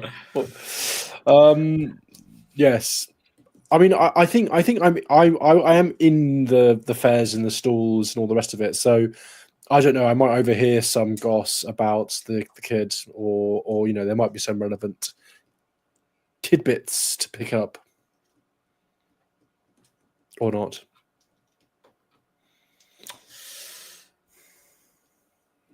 If or not is also totally fine. Make a listen roll for me. Love listening. Made this character a very good listener.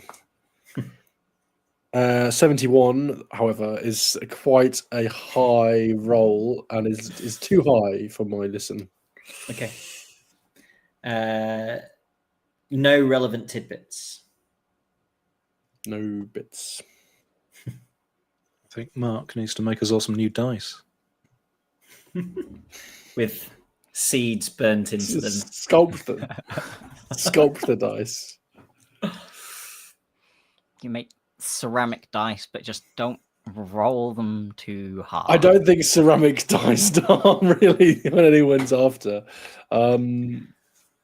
Sure. No, I think, but also I am happy to kind of, look for Derek later on to kind of ask for any, as my co-investigator of the situation, to ask if there's been any news. Yeah. Yeah, do I know that you're usually around? Like, are you sort of gravitating around the stall that you're being exhibited at, or are you just sort of wandering? I'm mostly wandering. Mark is not a consummate professional or anything. Let's say though that you would set a time of 1 p.m. for an hour as discussed with Angela. Then at around that time, I'll stop off at the stall and kind of catch up with Mark. I just had a bit of a weird conversation with Mr. Mason. Weird how? Weird, like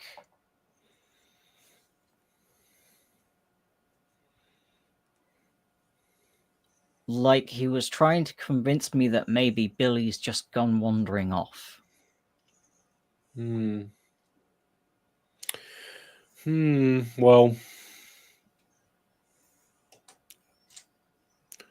I think Mr. Mason's a bit after my time, but I don't remember hearing very many good things about him. Was your husband a fan of him? And his laissez-faire leadership style? Children will be delinquents.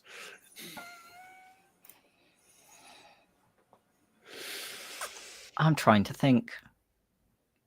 Well, I don't know if many people have very good relationships with their bosses, but yeah, I'm gonna for the yeah, I mean, maybe he did wander off, but a little bit of urgency wouldn't go amiss.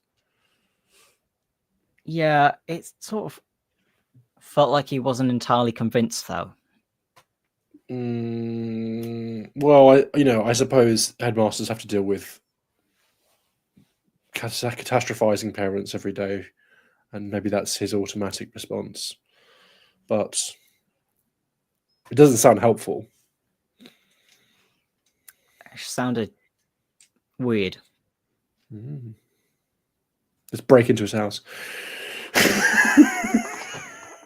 Not a real suggestion, but maybe I might say it as a joke. Let's bookmark that. Yeah. Didn't Andrew say he saw Arthur, the vicar, and a constable wander off? Well, the pillars of the community.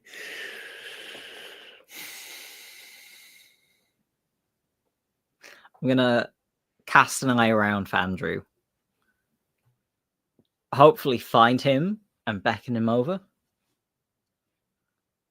Yeah, I'll head over. Probably bought a bunch of homemade scones or something to take home to the parents. Did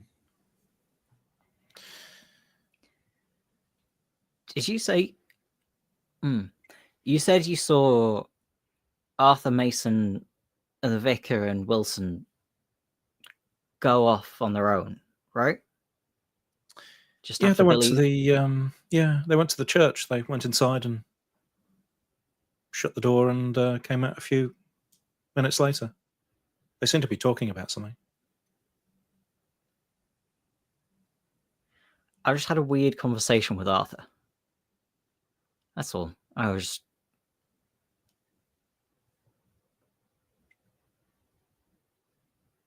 don't know. Can we see Arthur now? He's not like checking over his shoulder and disappearing into a dark alley or anything. No. Him and the vicar are still milling around, chatting to people at the market.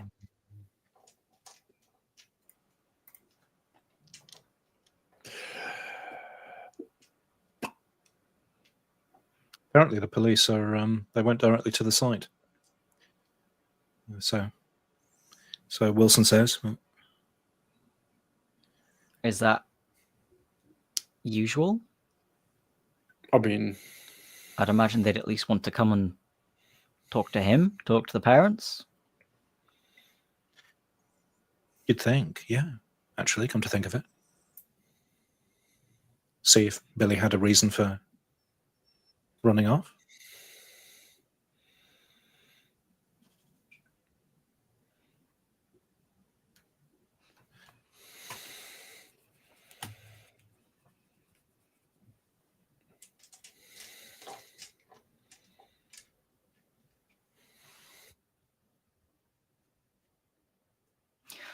Well, if the police are already there at the scene, maybe we should head over and volunteer. that's a good idea. Jonny, how far away is the scene? About 1.5 miles up and over a hill. Yeah. Well, I wouldn't mind stretching my legs a bit. It's been a while since. Oh, didn't they say not to? Oh. They said not to wander off, but Well, we're in a group. yeah, and I can't see why they wouldn't. I can't see why they would have any problem with us offering to help. Exactly.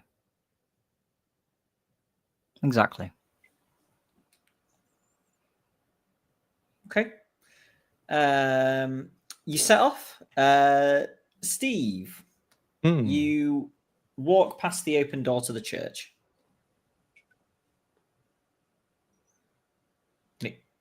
And yes, it just kind of grabs you that, you know, you haven't been in there yet. Okay. Sure. Why not? Well, whilst we're here, so we know that the vicar, and we've seen them in the at the market, so we know they're preoccupied. Yeah, and I haven't seen the church for a while, so yes, perhaps I'll just sort of wander in, just whilst we're here, just to take in the atmosphere. Okay. There are some lovely autumnal decorations, sort of orange and yellow wreaths and the such like. Would you like to make me? Is everybody going in? Are you following Andrew in? Yeah. Okay. Can you make me spot hidden rolls?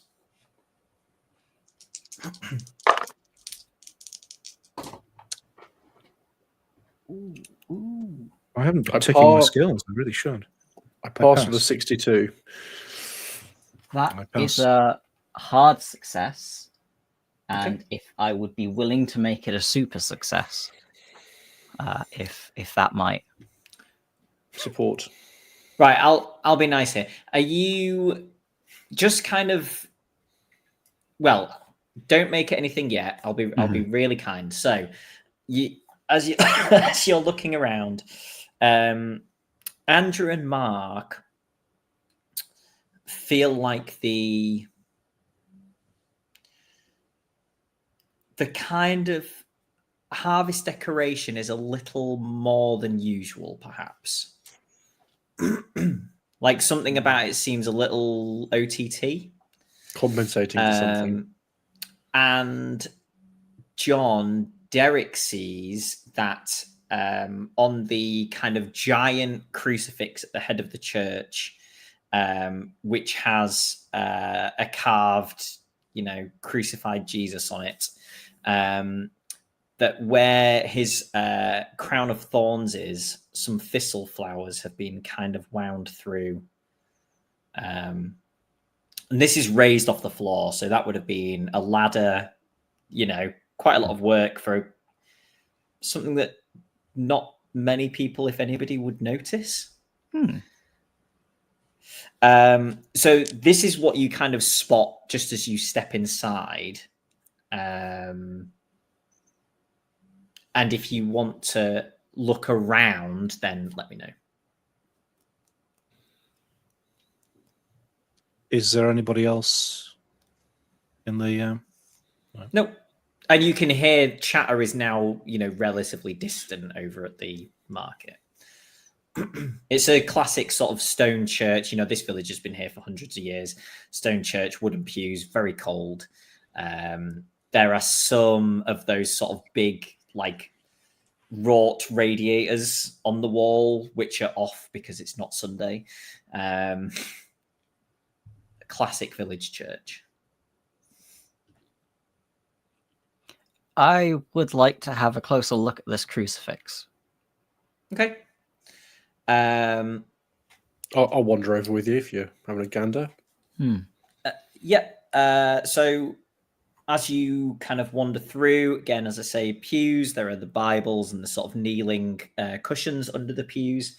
And as you get up to the head of the church, you pass the lectern, you notice that there is a Bible open on the lectern. And there are some psalm cards, like wooden, they're not cards, they're usually wood, aren't they, in the thing. The sun is streaming through the stained glass and kind of shooting a line up this section kind of to the lectern with the Bible on. And as you get to the crucifix, you can see, as I've said, some still very purple thistle flowers wound between the crown of thorns, which I think you would know means that they've been picked relatively recently. Like within the last couple of days. I mean, Mark looks pretty vibrant. Yeah, Mark works a lot with that kind of material, so I might make a comment about it. Yeah. I've pulled out all the stops. Derek's gonna pull out a little notebook from his pocket and just make a note because it's a very visually striking scene. I might have a glance at what page the Bible's open to.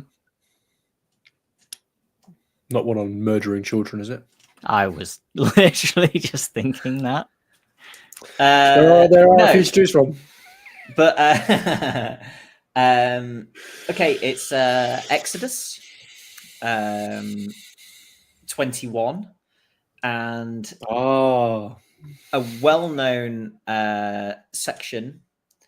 But if there is serious injury, you are to take life for life, eye for eye, tooth for tooth, hand for hand, foot for foot. And there is a scrawled note in the margin. Marginalia. I'm wondering what role could be for can you read a scrawled note? Maybe an education role? Or John, you look like you were going to suggest something else. English language own kind of. Oh, you are muted, John. I was also going to suggest literature, but my education role is higher. Or English, which is just my education. So,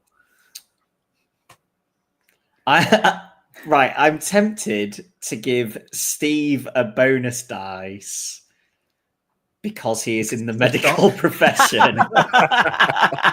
Amazing. Which is genuinely, that's absolutely correct. Yeah. I think that does represent the fact that that's the high education. I do have pharmacy. I have pharmacy skill. So I can read even the most heavily encrypted handwriting. Amazing. Oh god. Okay, so which skill do you? Education, please, Steve. Okay, even better. Right. And you get to roll the 10s twice. Right. Take the better.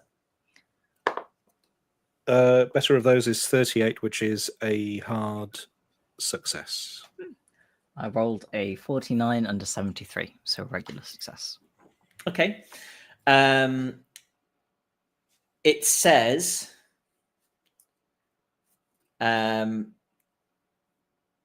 like Christ, ?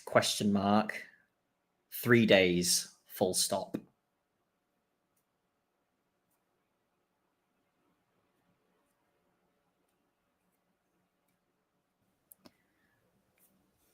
Well, an eye for an eye isn't very Anglican.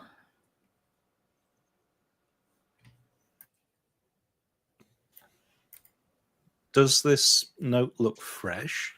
Or is it sort of, It's not faded. like is it like biro or pencil or fountain pen? Quill. It's in, you would guess, biro. Okay.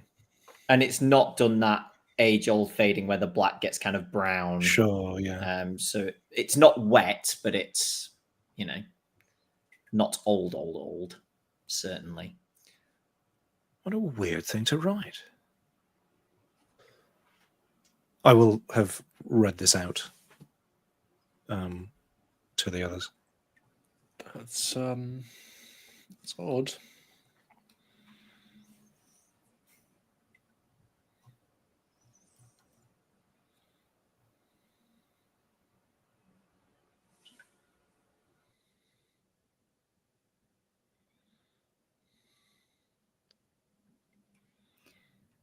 It's an odd choice for the season.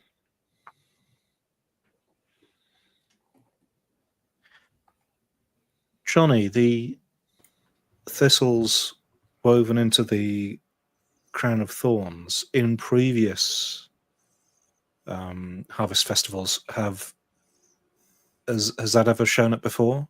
I imagine I've been to a couple at least.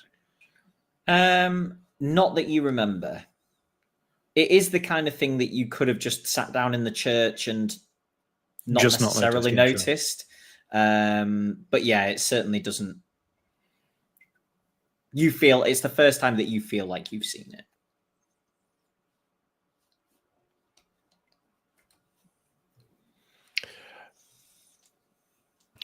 Is there anything else about the decorations that strikes me as odd, other than the more of it? Not really. Okay. There's just you rolled really well, didn't you? I think on the spot hidden. Yeah. I rolled 13 hard. under 55. Yeah. So there's often quite a lot of decoration for this anyway. So I think the other two noticed that there was maybe more of it, but you would notice that it is almost all of the additional is thistly rather than wheaty. Cool. Or squashy or whatever other Happily. Yeah. Could I try?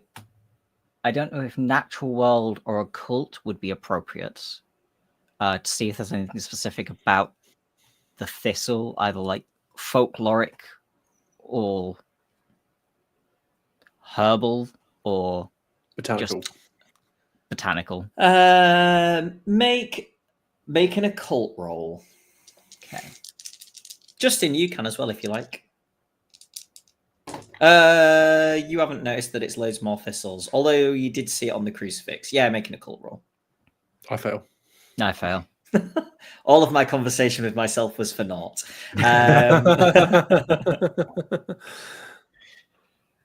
I've been trying to what would be a decent skill to roll. I'm trying to remember if there's any connection, like what this note might mean, what this note might refer to in sort of deeper meanings in terms of theology or an idea roll.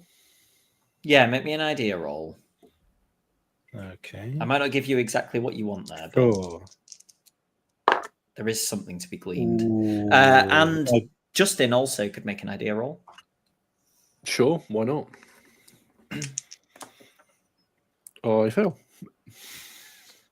I will spend 2 points of luck to get my score of 60. Rolled 62. Okay. The passage itself, the eye for an eye thing, does that ring true with your dream last night? A feeling of loss and a need to bring things back into balance.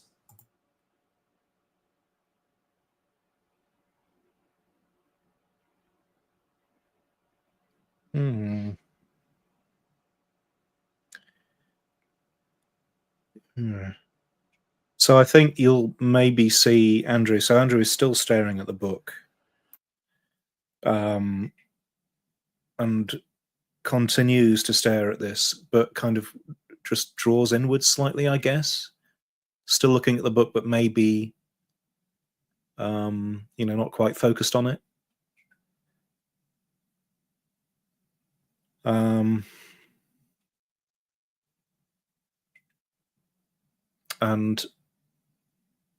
I think he'd say, Derek, you'll like this. I had a weird dream last night. And looking at this, I remembered it just now. There was this, I don't know, just this, I have the strangest dreams at times. I don't know, pressures of work, but just a sensation of stuff being out of balance and needing to make it right. Yeah,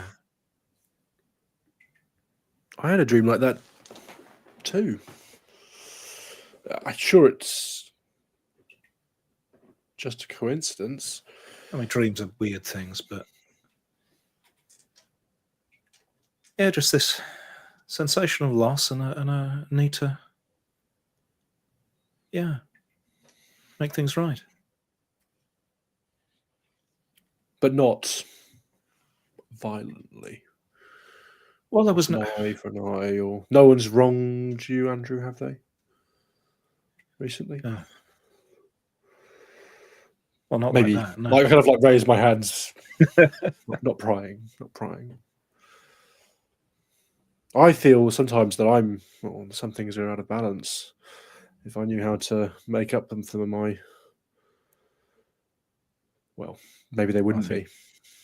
I think most people's lives are out of balance nowadays. Is the real enemy of this, Jonny, midlife crisis?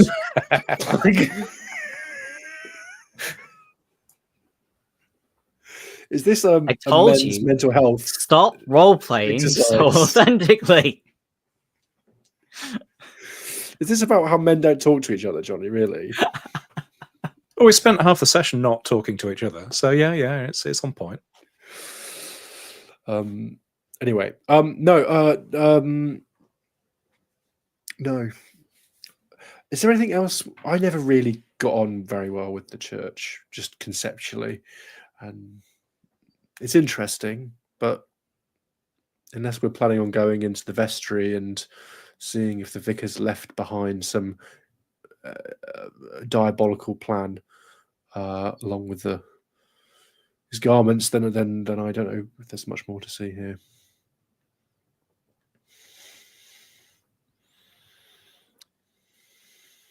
No, we should probably see what the police are up to. That was our intention, wasn't it? Yeah. It's just some weird choices this year. Maybe someone else taking over the decorations. It's just wrong time of the year to be thinking about the resurrection, don't you think? Balance. I mean, you're right. It is entirely the wrong time of year.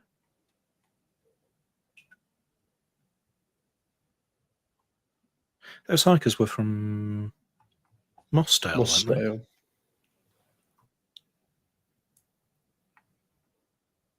And there were 5 of them.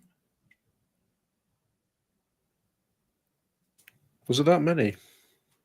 Yeah, 2 couples and a kid, I believe. I wonder if they have their church festooned with moss. Possibly not.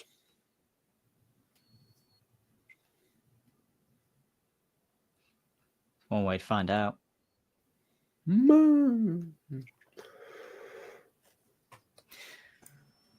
Let's head out to the police anyway. Yeah. Okay. You head out and up the hill. You again can hear the sounds of conversation and sales going on in the marketplace. You reach the top of the hill, and you see no signs of a search ongoing. What are the chances? What are the chances? Perhaps they're having conversations in the village, or perhaps. Can we sit now with a bird's eye view of basically the whole thing? Can we see suddenly rocked up in the village several police cars and constables in uniform, or are we also not seeing that? You cannot see that. I mean, I suppose they could have been out and left. It sounds like it would be a quick investigation. I mean, I suppose what are they supposed to do? But you'd think maybe you could have dogs or... Well, yeah.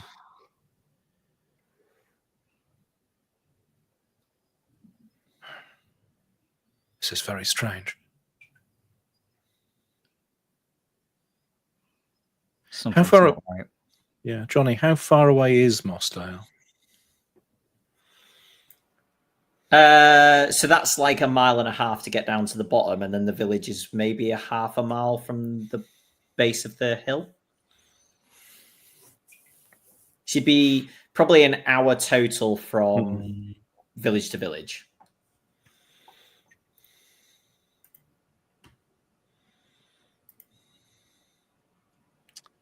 Probably a bit much to go over there just yet. To walk it? Well, I mean, what would we want to see? Yeah, I don't know.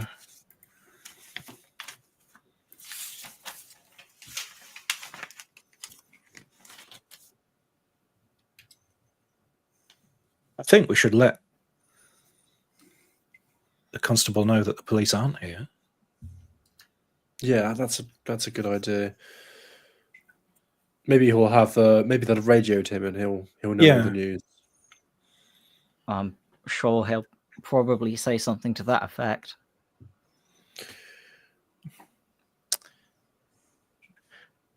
Was that said in a sarcastic? He's way? Probably lying sort of way. Yeah. Yeah. Well, let's ask. We don't know till we ask. But if the answer isn't, if I know him quite well, maybe I'll be able to get a good read on him. Okay. I don't see why you'd have anything to lie about that. It's just strange. I don't see. I would have, looking over my shoulder back at the area where Billy went missing. I would have thought. Well, I've done more exercise going up and down this hill than I have in a while. I wasn't supposed to be doing the fell race. Head back down again, I guess. And are you heading to the police station? Unless we have spotted the officer somewhere else in the village. Because he was about before. Like, would we be able to sort of walk past where Billy's parents live just to see if there's anything obviously going on there? Like So police presence. there's no police presence there. You can see through the window that they're kind of sitting in the living room, each with a cup of tea on the table, and basically, comforting each other. But yeah, no sign of any police there.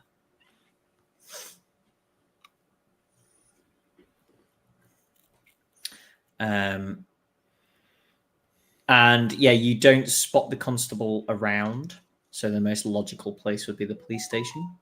Then I'll head over there then. Mm-hmm. Okay. Yeah, he is there. And he's just made himself some hot drink. And yeah, sorry, you got Anda? And a pie made of children. Oh, okay, I know.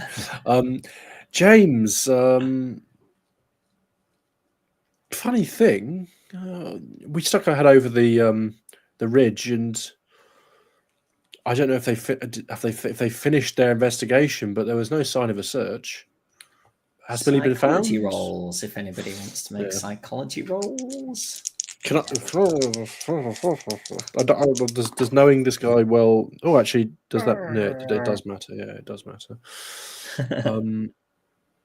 Can I push?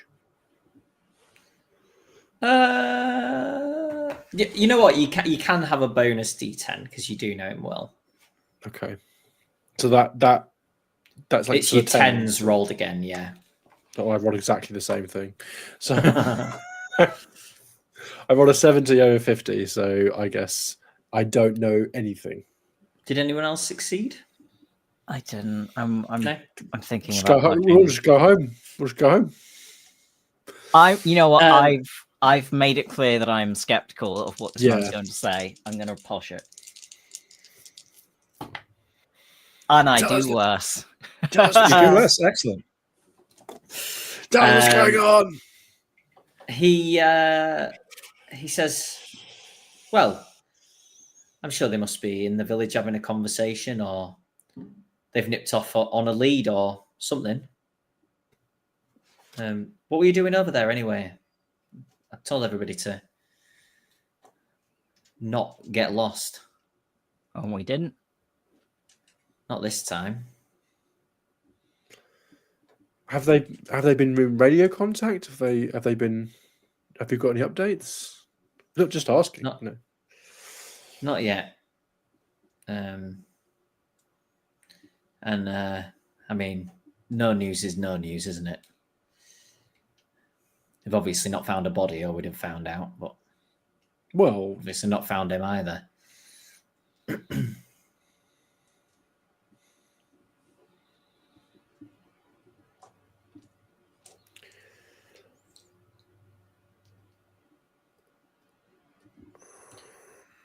Anyway, do you want to carry on this conversation on the way to the harvest supper? Is that what you're heading to then? Yep. He drinks his scalding hot coffee.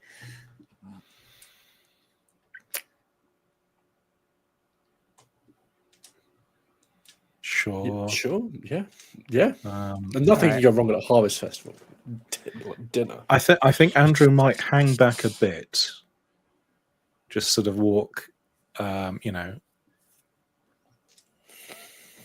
20, 30 meters behind, just dally. We could swing. Sorry. How's mobile phone signal in this neck of the woods, Johnny? Do we have mobile phones? Can I make a call to the local police force to see if they're aware of this?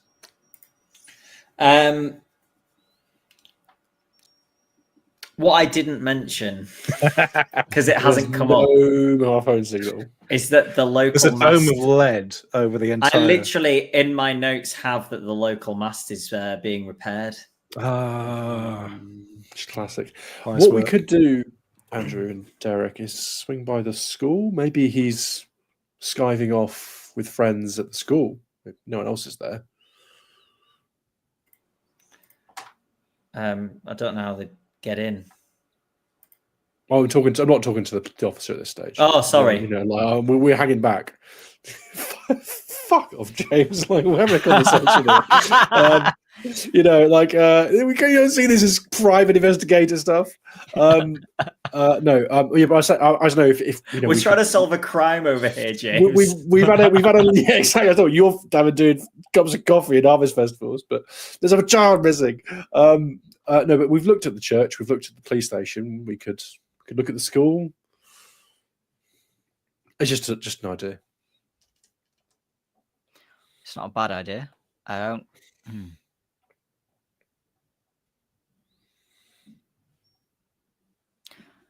If he was skiving off, I don't see why he'd skip the harvest supper. Sure. Okay. Well, what about? I don't mind swinging by. I'll join you later. Just have a look at the outside. I just have to look and see if the lights are on. Okay. Or anything like that.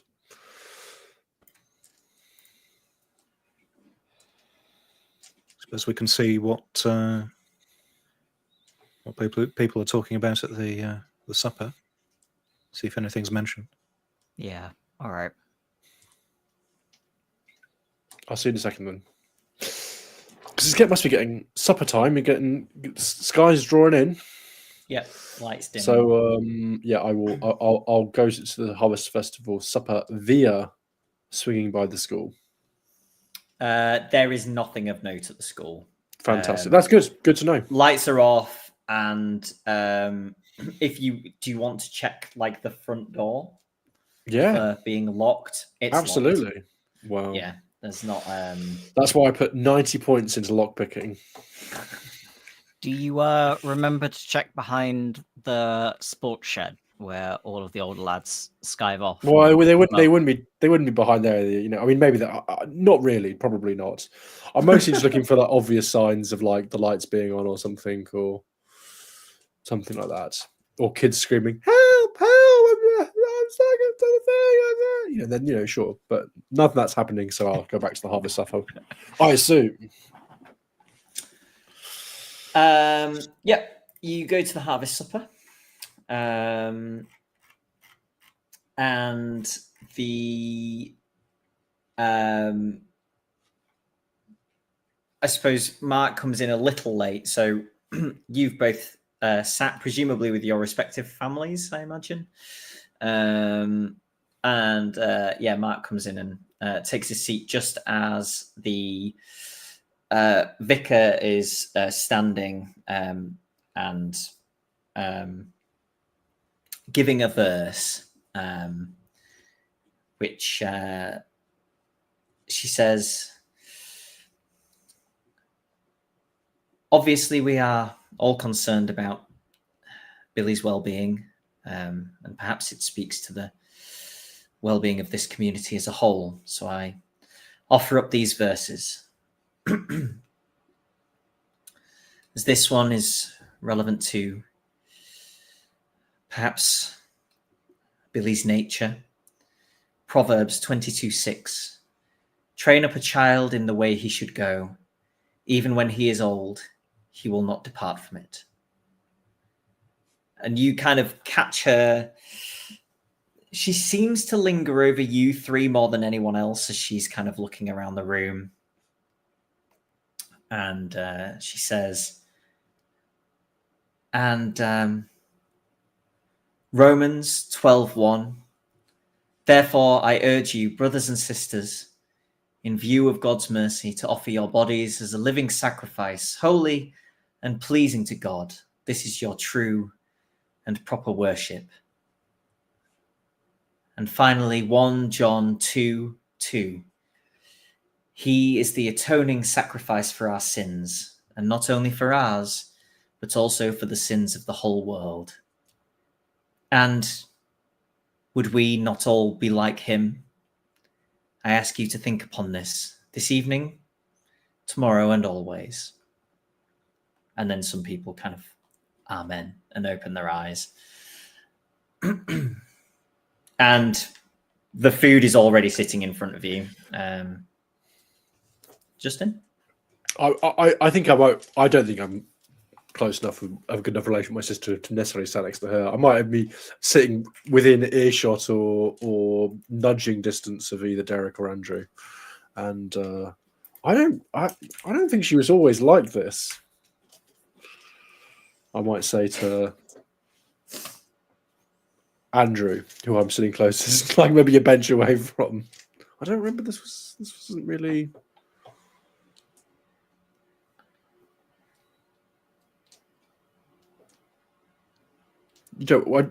Jonny, is ominous? Was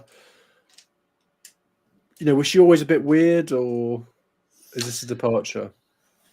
No, but perhaps this is just a child is missing. Perhaps she's trying to. Okay, sure. Talk about. But yeah, it does. It certainly Sacrifices. to you all seems odd. Yeah. Yeah. Does it seem odd to anyone else?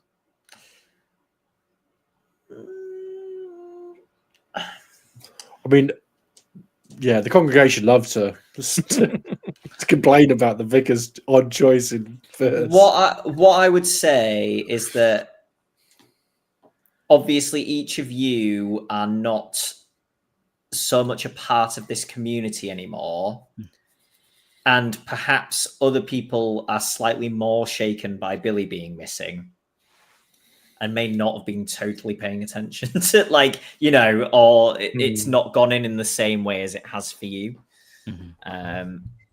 So other people don't seem weirded out, but that doesn't necessarily stop you from thinking it's weird, if you know what I mean.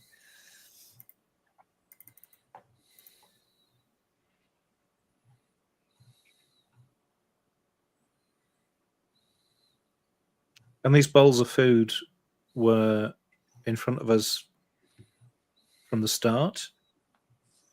Did we choose our seats? Were they placed?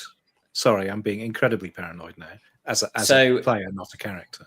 So they basically, the center of the table is lined up with the kind of heated metal plates, kind of like you get in an Indian restaurant. Sure, yeah. And there is like a either vegetable or meat and vegetable stew in pots, so it's kind of you can serve. So it's not like you each have had a specific bowl put in front of you by the vicar. So they're not going to poison us individually. Just no, they're poisoning everyone. Yeah, okay, that's fine. Then. I'll have definitely found this mention of sacrifices odd, and I would have said as much to Mark. But in the conversation, in just sort of small talk as things are going on, I think I would have asked my parents, my mum probably, like, what's the deal with the thistles? Is there some sort of is there lore? Is there particular meaning to the thistle decorations? Oh well, they're just it's where we live, isn't it? Well, I suppose, but just seems a bit weird, sort of weaving them into the crown of thorns. I don't know. It's just have they done that? Yeah. Oh, that is a bit funny. People don't even really see that, do they? Well, no, not usually. Yeah, now you mention it, I can see that up there, but it does seem a strange choice, yeah.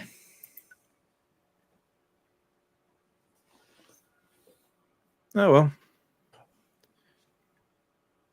We do have a lot of morams, I suppose, so still. And I will, yes, tuck into some food. continuing to muse on the weird sacrifice verses and 3 days. When did the hikers go missing? Was that the Thursday, or was that about midday earlier? on Thursday? So midday on Sunday is the 3 days. Well, from there, Well, if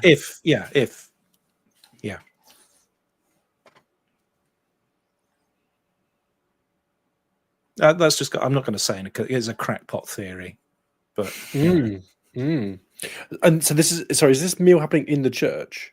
yes. Right. Yeah, so the pews have been moved aside and a large table basically run down the center of the church.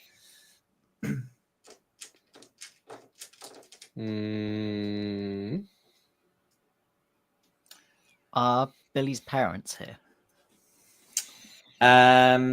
They are sitting at the far end nearest the door that you would have come in. Okay.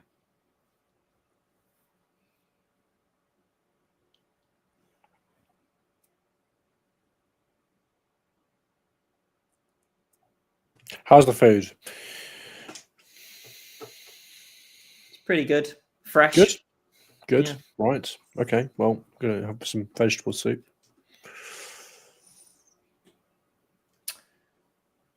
Anything else in here?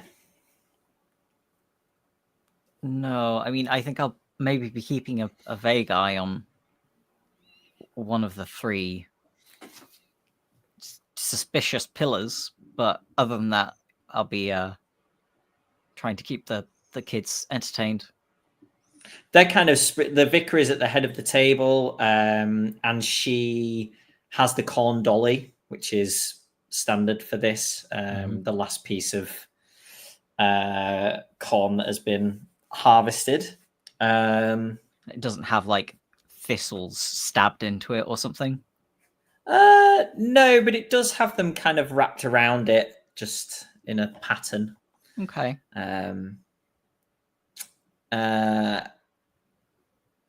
Okay. Yeah. Anything else at the supper?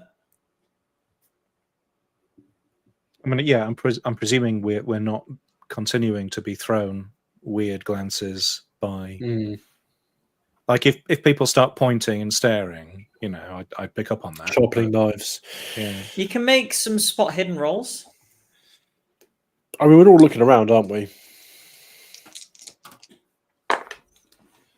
Ooh.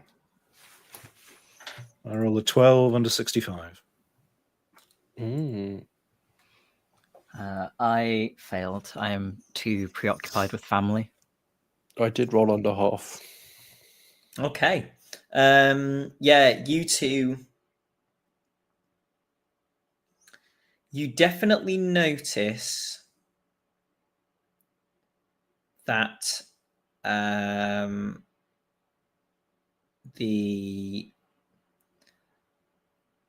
vicar is, and the teacher and the constable are kind of looking around, like everybody's, at different points looking around the room, but they look like they're trying to figure something out, you would say, as the best way to describe the looks that they're giving. What? Who best to sacrifice? Are there any other people that I would expect to see here who I'm aware of that are conspicuously missing? No. All right, fine. You got me this time, Jonny. Okay. The meal ends, and everyone filters outside for the evening play. There is a stage that has been put up at the end of the market, and temporary seating has been put out in rows. So the play is, you would know, it's going to be a comedy. and the players get set up. Everybody has a seat. The market stall that was doing hot chocolate brings everybody a hot chocolate, and the vicar stands up on stage and begins another reading.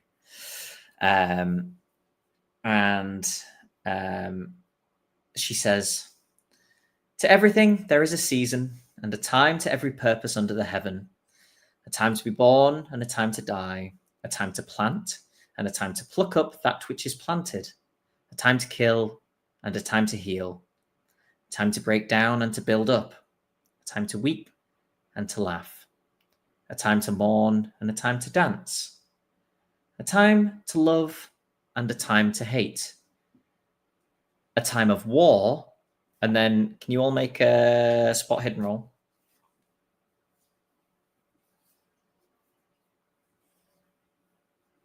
Yep, I succeed. 15 under 65. I'm going to spend luck to succeed. I could spend luck to get under a 5th to get an extreme success if we were if it would, I don't know, it's an option. I cannot make that decision for you. I think it's like I've not thought this is all ridiculous, but we're at this point where it's now nighttime. No, like if this child is still missing, potentially, like what the hell was going on here is my broad thoughts. Why isn't a search party being organised? A child out at this time of year. Anyway, I'm spending 4 points of luck, and I'm going to get an extreme success. Okay, so John got a success, Andrew got a hard success, Steve, and an extreme success for Justin. Yeah, it's happening. John, Derek sees a shadow pass in front of the moon. Steve, Andrew sees a shadow pass in front of the moon. And realizes that shadow also eclipses everything between the moon and the ground. So it's not just something going through the air. It seems to be something very big. And Justin, Mark sees a shadow pass in front of the moon, which he realizes also spans all the way to the ground. And sees its shape. So probably not a good thing to see. Can you make a sanity roll for Andrew? Sure. Justin, can you make a sanity roll for Mark? I succeed. I passed that X with lots of passing. Okay. In that case, you will only lose 3 sanity, Justin. Banging. And one of the beams comes collapsing from the stage and also crushes Justin, you, which kind of makes sense. Can you make a dodge roll, Justin, please? Sure. I was joking. 88. Dodge was not something I'm particularly good at. Going to lose 7 hit points. Wow. Nice. 5 hit points left.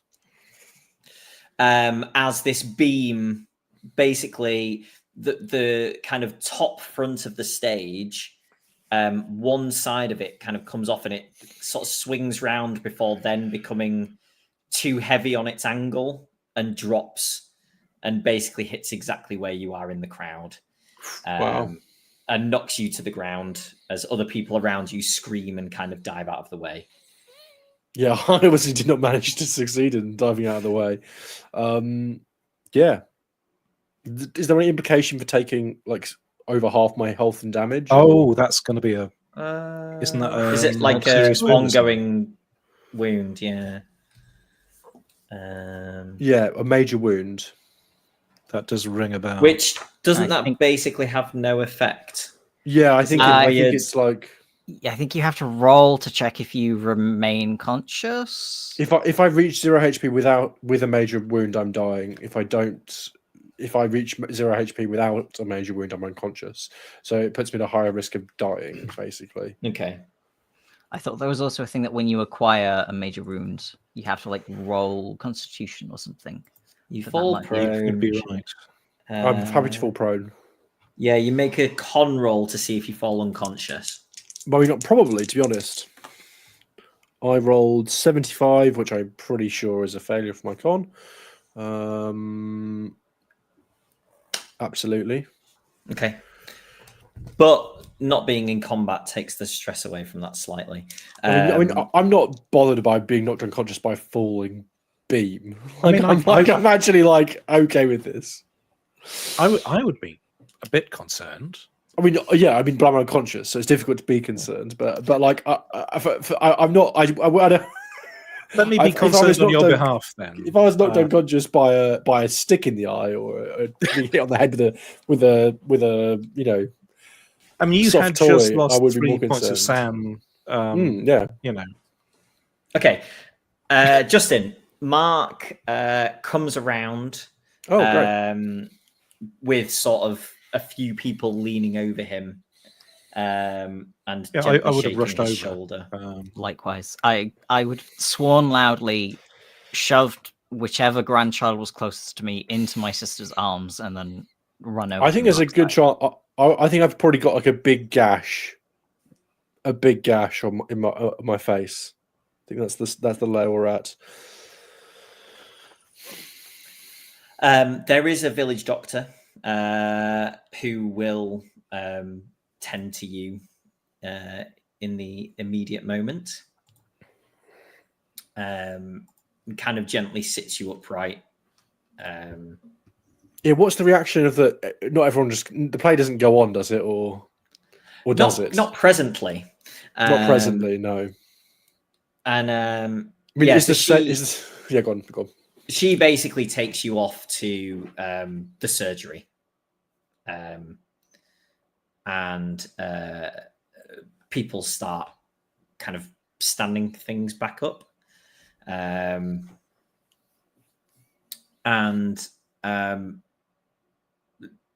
John and Steve, are Derek and Andrew staying at the play area, or I mean, I imagine that Mark's sister will have gone with him.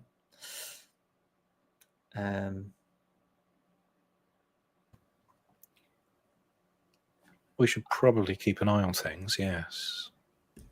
Okay. Yeah. Well, maybe one of the goes with him to make sure he's all right.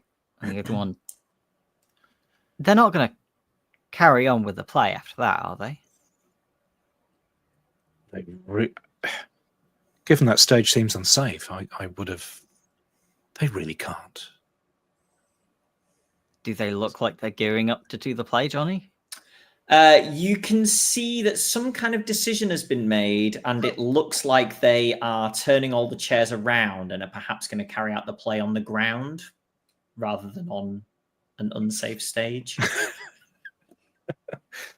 Wow, they're committed. I'll give them that. You know, It's taking the show must go on to an extent, I guess.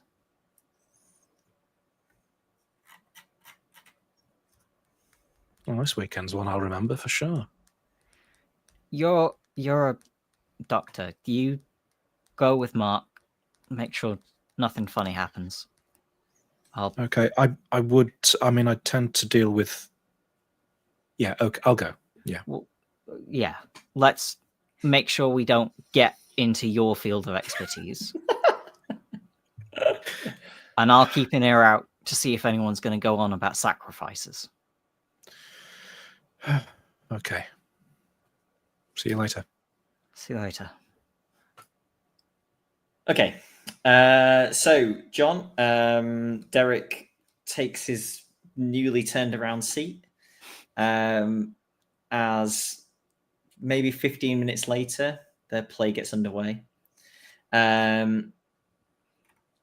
You know, with a kind of a preamble of sort of, we can't do anything about the person who's been hurt. The police are dealing with Billy. We could all just sit sadly at home, or we can, you know, So the play is a comedy about farming. It is mostly at the expense of the farmer in the play. That's playing the farmer. The children basically all got given the front row seats, and they have small bags of grass, and they are kind of throwing grass at him throughout the play. And who you assume is his child, or in fact, you might know that it's his child, gets up at the end of the play and kind of stuffs loads of grass into his mouth, to the cheers and laughs of the children. And then he kind of just looks out at the crowd with this mouthful of grass and just goes, and lets all the grass fall out. And the kids cheer and everybody cheers and claps. And then that is the end of the prescribed evening's events. Steve and Justin, Mark is taken to the GP surgery and is well looked after by the doctor, under Andrew's watchful eye, obviously. Yeah,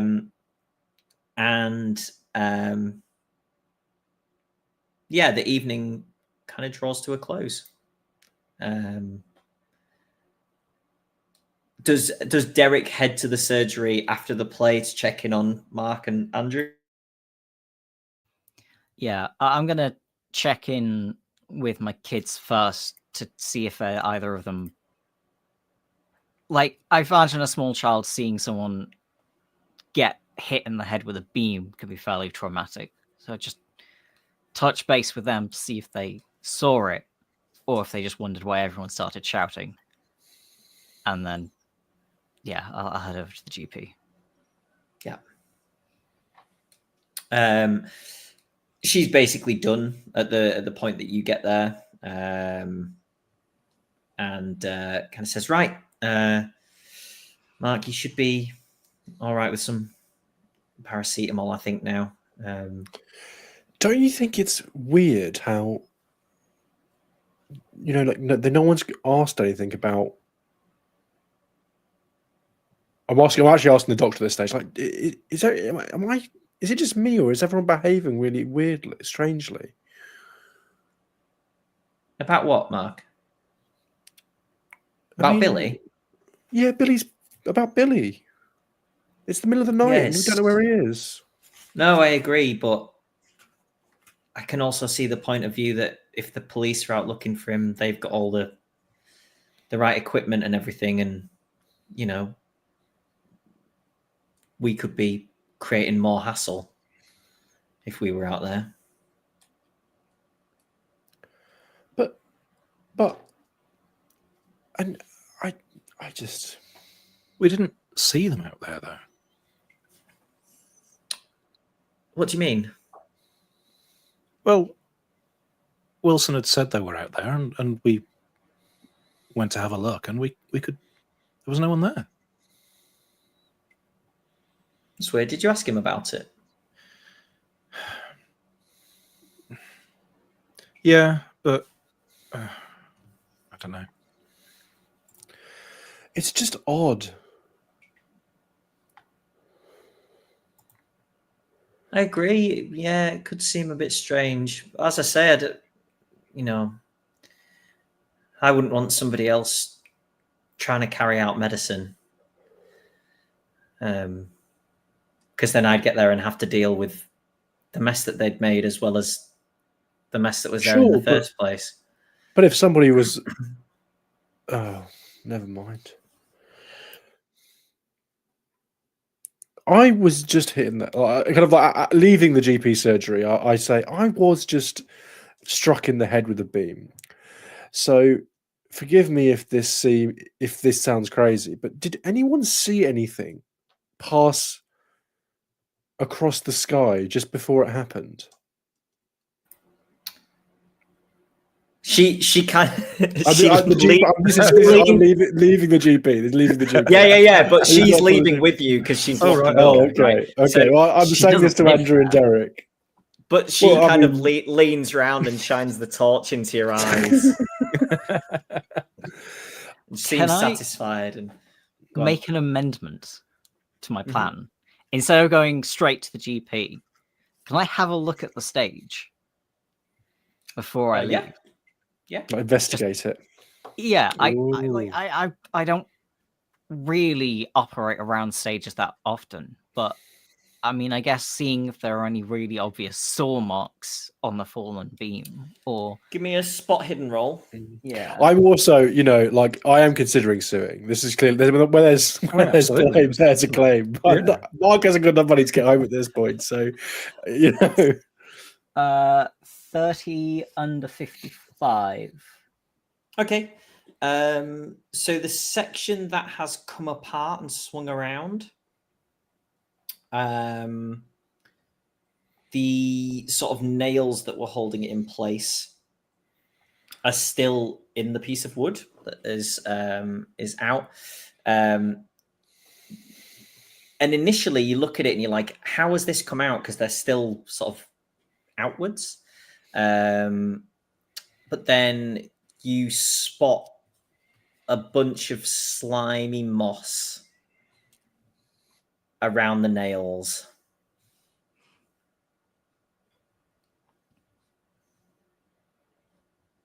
Mossdale at it again. Can I pry one of those mossy nails out of the wood and take it with me? Yep. Wrap it in a handkerchief or something. Yep. All right. And then I will head to the GP. Yep. And you get there just as the GP's kind of wandering off, and she nods at you as she passes you, and then you meet up with those two. How you feeling? Pretty bad, to be sorry. All they had was paracetamol, so That only works in 10% of people. So, yeah. Anyway, getting back to you, I did see something. Like a shadow went across the moon, but it seemed lower or bigger, yeah, or like it stretched down to the ground. But I don't know what it could have been. That's I saw something.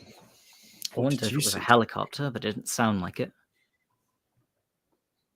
No, it didn't. I don't know what it was, but it didn't look like a helicopter.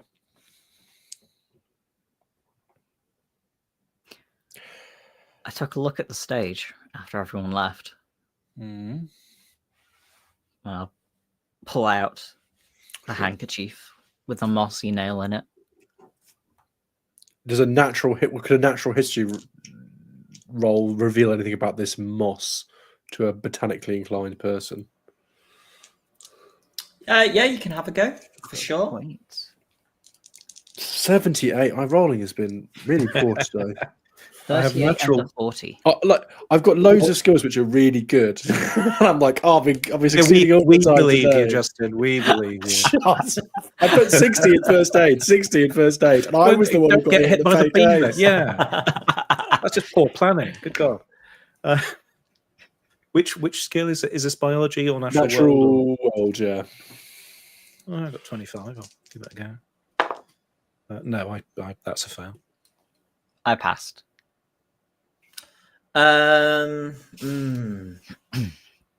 Is this the moss that grows in Mossdale? Is this a tribe? Are we seeing some kind of cosmic, generational honor killing society? Rural Yorkshire gang warfare. It's very similar to what you were walking on earlier. Sure, that's not surprising overall, to be honest. But yeah, you would guess that it is a very similar type of moss, if not the same type. I can't imagine this was like it when they put it in there.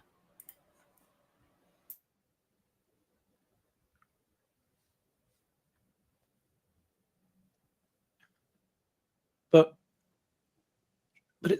it's moss. I mean, what can moss do? Well, it's slimy for one. But you're right, that wouldn't pull it out on its own.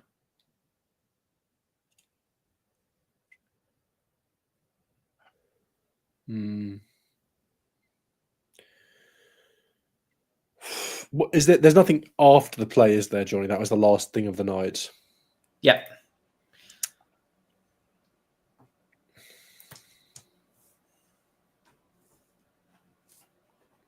Oh, there's movement. Is there anything? What is there tomorrow? There is the Harvest Festival morning service, and then the market remains open. But actually, the majority of the activity is today. Can we see if So the there's service is kind of the like accumulation of the event. Are there any lights on still at the church? No. Are there any lights on in any of them? You know, like, is there Some anything wrapping houses? up There's a anywhere? couple of Like, houses, but like there doesn't seem to be most people kind of anything done else for the going night. on. Yeah.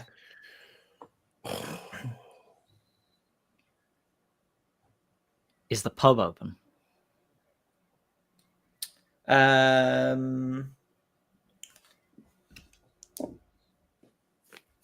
No.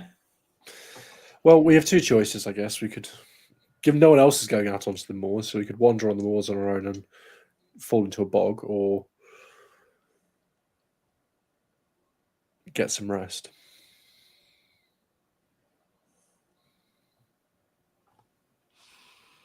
Are you staying with anyone, Mark? If you I'm got staying with concussion, my sister. Yeah, and she Right. it's not far. I've got a key. Yeah, they should. She should keep an eye on you. You said you thought you saw something move in front of the moon. I know it was like a shadow. I don't know. I mean, it could have been the beam, but Andrew wasn't that close to me in the crowd, and I don't think he'd have. Yeah, it didn't look like the beam. No. I don't know. I was hit in the head. I don't know what I saw. Well, it's a bit of a tight squeeze, but my van's parked just on the outskirts over there. Mm-hmm. We could get you slightly better painkillers in liquid form, and we could drive around with the headlights on full blast and see if we see anything.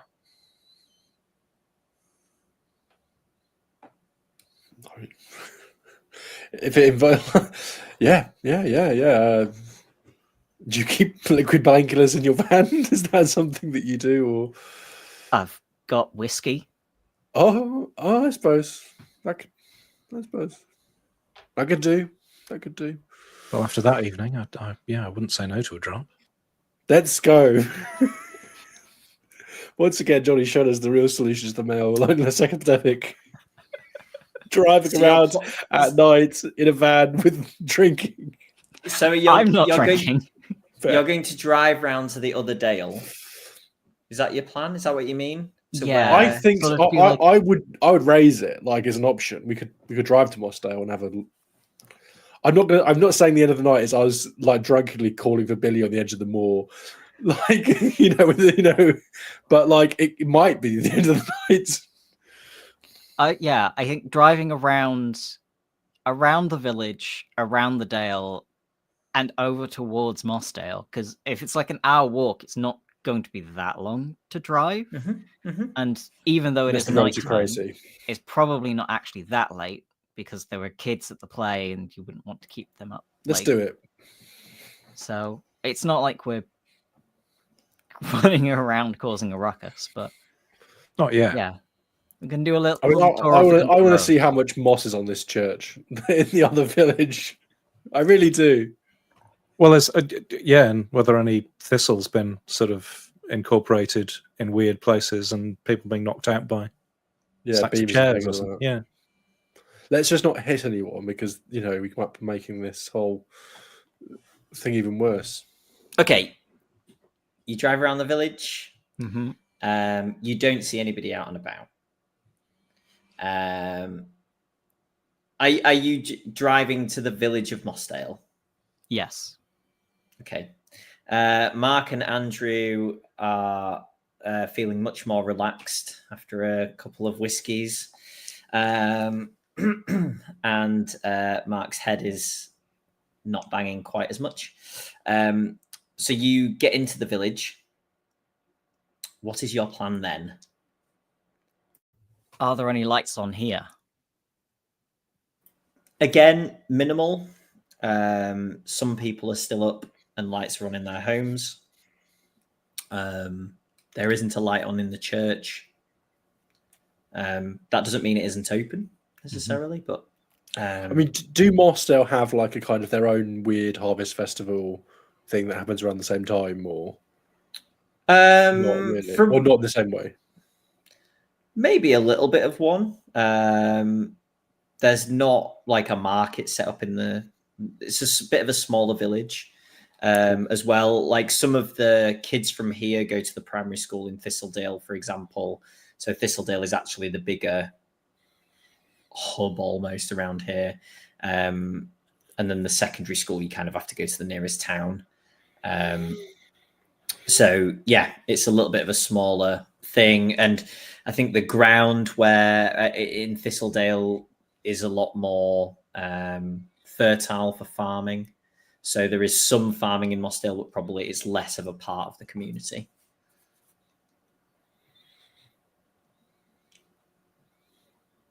Are there any sort of local notice boards or anything like that that have I'm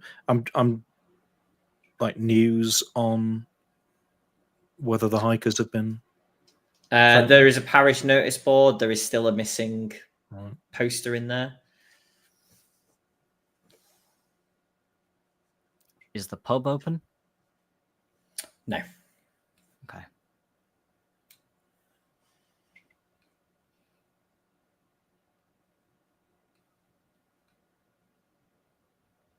Wow.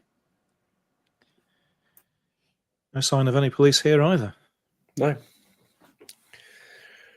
But, I mean, I suppose, I don't know what I was expecting to see, but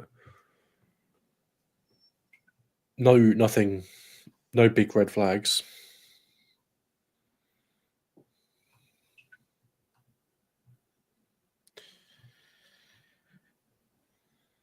Well, I suppose we go back then. Yeah, I'll drop you off. I don't know. I guess I was just half hoping to see something on the road, you know? Yeah, sure. Well, maybe. I'll turn us around and head back.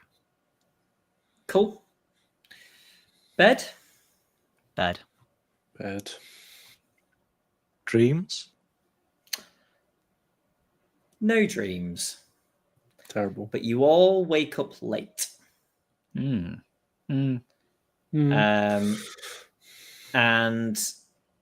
realize that you have been left in the homes or whatever that you are in by the other people who were there. Presumably saw that you were sleeping so deeply and left to go. And you realize that it is into church time now. Let's rock up. That's awkward. And the door squeaks.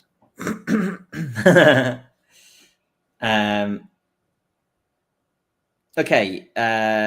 As you pass through the village square, let's say that you all kind of pass through it at a similar time, you see that there has been erected a post, and there is a scarecrow.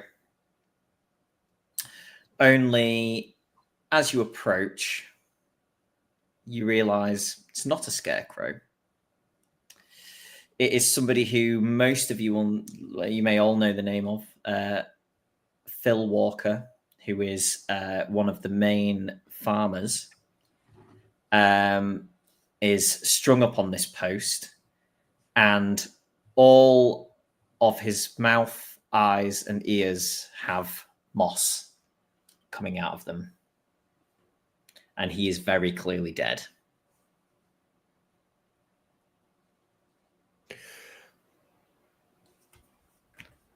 Well, I fail my SAN roll if it's... Yes, sanity roll, please. I pass my SAN roll. I fail.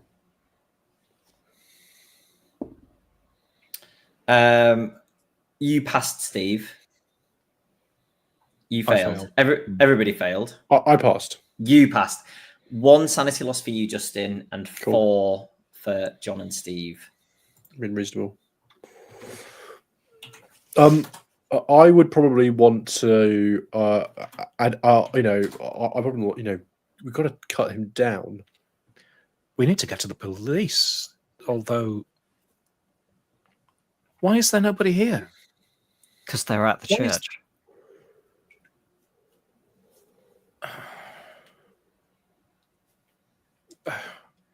Or do you think they walked past him like this? I don't know. I would. We have to get the constable. He's probably at the church. Whoa. Well, let's go to the church then, or We have to get the constable. We have to call the police. I'm not sure those are the same things. well, there'll be phones around. Is Johnny? Would it be Derek could massively drive far enough to game-breaking get if- signal. I was going to say, if you go to the church, I'll go to the police station. Constable's going to have a landline.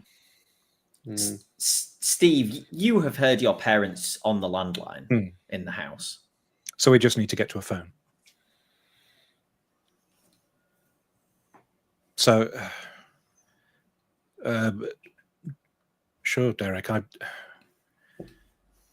Yeah, that sounds like a plan.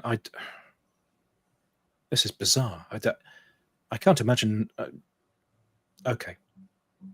I think I'm just going to go to the church because I need to, whether it's a good idea or not. I think people need to know. People need to realize something crazy's happened. So I think I'm going to say that, and then I'm going to take steps in the direction of the church. And I'll follow you. Cool. And I'll go to the police station. Cool. Okay. Can everybody make me listen rolls, please?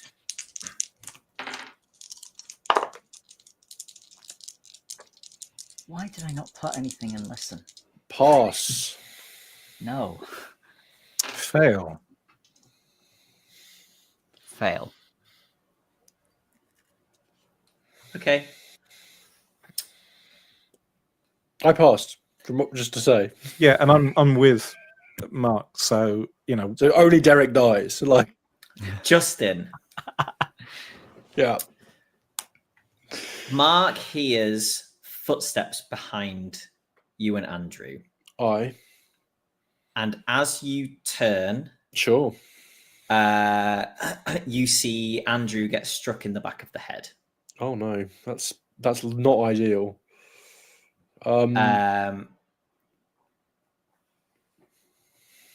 By Andrew Mason, the school teacher. Cool. John. Derek suddenly sees black. Justin. Yeah. Is it just Andrew Mason on his own? Yes. Then I think I'll no. Why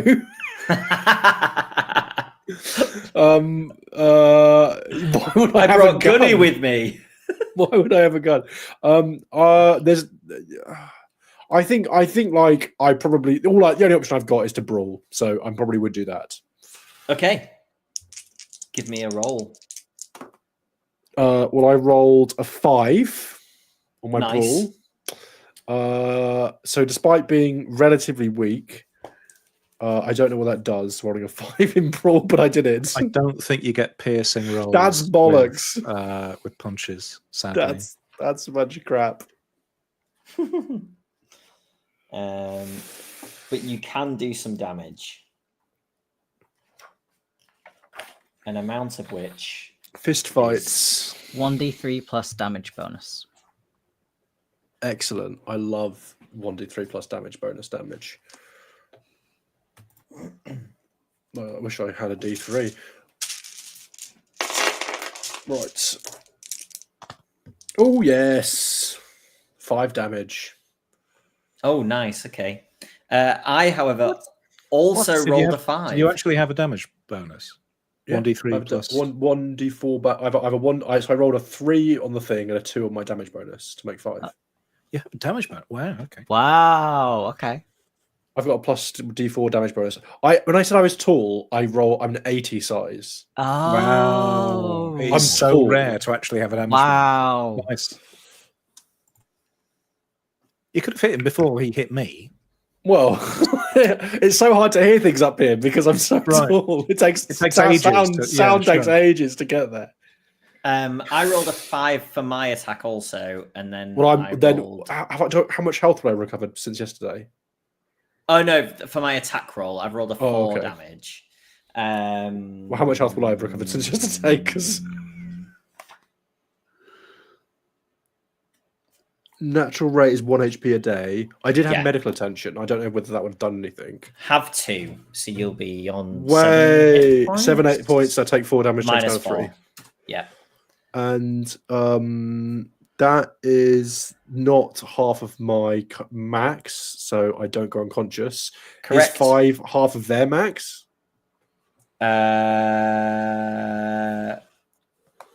Yes, so they will have a major wound. And I will roll a con save, which I rolled a 7. Right, so right. He's not unconscious. Well, I think we're going to keep rolling. Yes, go again. I rolled much worse, 71, which is not a success.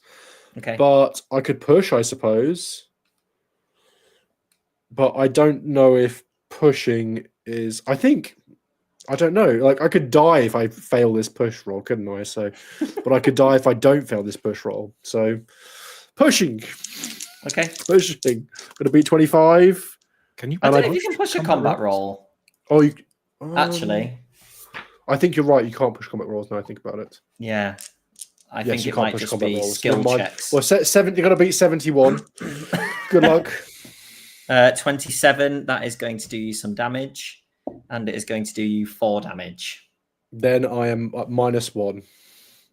Do I still have a major KO'd. wound? Yeah. Then I'm dying. I never got to use my ceramic skills. I will wait until John is back.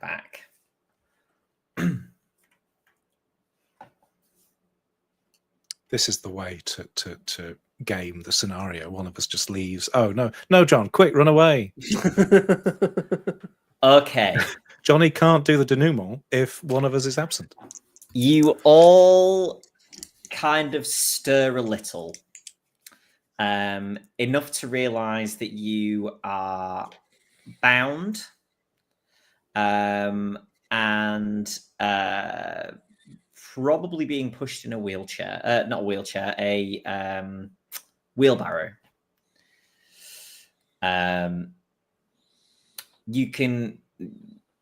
You're not blindfolded, so you kind of open your eyes to the light. And anyone who can sort of vaguely tell the time by the sun, you can tell that it's maybe midday now. And you can also tell that you are heading downhill. And somebody clearly spots that at least one of you is waking.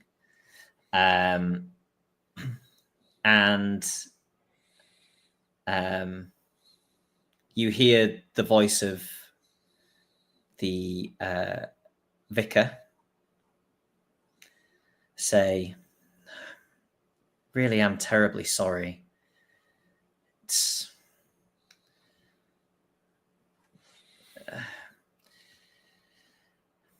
Don't get me wrong, I still believe in our God, but perhaps there are other things that he created or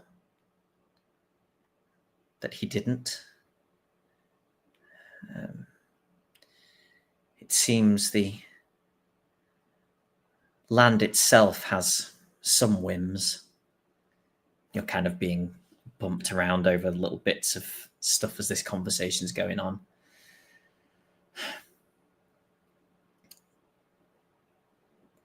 The last time anything like this happened was, well, must have been 50 years ago, Arthur. And you hear the school teacher say, yes, around then. I was very young. I'm afraid what it comes down to is what one Dale takes, the other must give back. And you feel the ground level out beneath you. And after a little while, you are removed from the wheelbarrows and each tied to trees.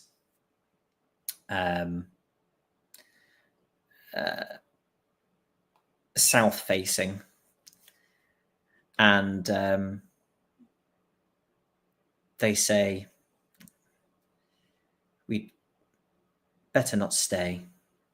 You can see the vicar, the teacher, and the constable. The constable gives a small, like, sad nod to Mark, especially.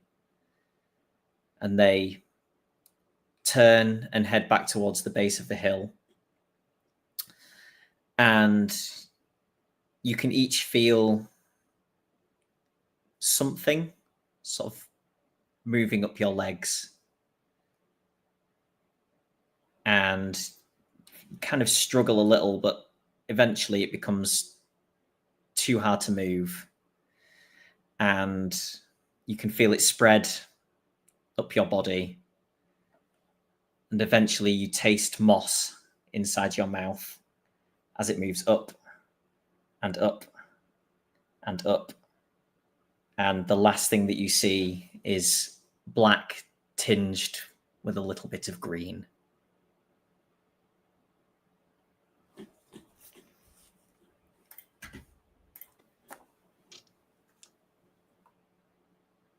Oh dear. Yeah. God, I was dead for all of that. Thanks, everyone. I enjoyed that. Excellent. I will let you know that there is a good ending. But not for us. Well, a good ending. The ending was either good for you or good for the whole village. Right. Those were your two. If you literally went, yeah. And Derek had a survive. car. Yeah.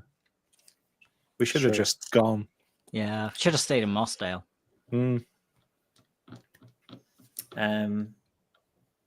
But yeah, thanks everyone. I enjoyed that. If anybody has any questions or comments, chuck them in the chat quick. Sorry that we overran a little.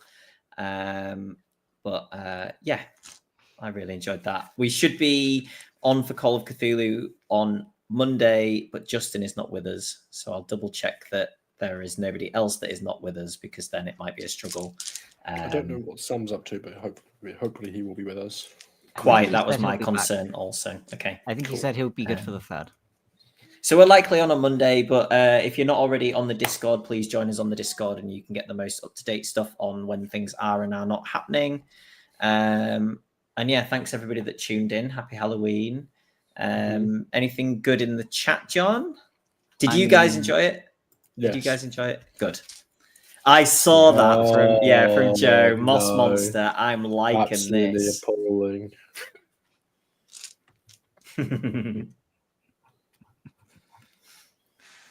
I'm now trying to remember the name of the book that I read fairly recently, which also had Withered Hill. Yes, that had interesting sort of landscape connotations. Is that the book by the guy that Jonny really likes? No, I have read it. Starvaker. Okay. Yeah. Starvaker is also really good, which I read recently.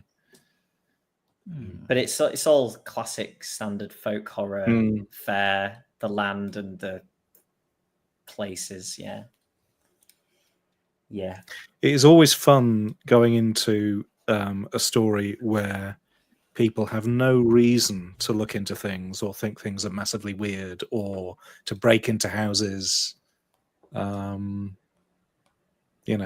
that line of, well, this is normal. It's just a missing kid. To lying constable. Yes, I really must. This is the last time I don't have any psychology of my character. Yeah, I made a great character. This, I mean, I think a character that made role playing sense in that he was supposed to be quiet and observant. So all the things that you want: listen, psychology, spot hidden.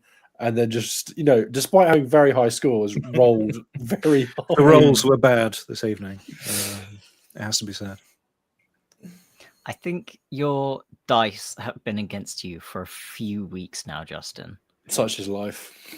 You're not supposed to succeed at these things. Mine were on fine form this evening. The teacher rolled a 5 and then a 7 for his brawl rolls. Oh, wow. We also had, I don't know who specifically was talking to, probably Jonny. That was about the police constable, I believe. I saw that pop up when Justin and I were having our first conversation.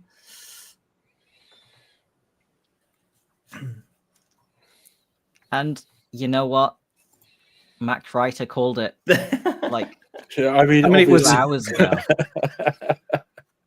It is an occupational hazard of going into any sort of Harvest Festival Cthulhu scenario.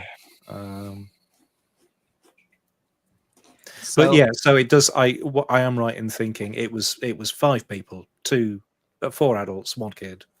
Yep. So how much of the village? Go ahead. The Dale was taking back at its whim, basically. So the other group kind of took it upon themselves to decide who was going to go. Go on, John. How much of the village was in on it? Yeah. Just those 3. Okay. Nobody else really knew what was going on. And they didn't walk past the farmer in the morning. Okay. So, yeah. Your families didn't turn on you or anything. Yeah. They're going to be very sad when you're also missing. They've got some nice trees they can visit just over the hill. Lumpy trees are weird. There'll be, some interesting stories. Weird moss growth. Might have written about if hadn't been killed by moss. Yeah. Well, I just hope the grandkids do well at the school. For the next time this happens. Yeah. Good God.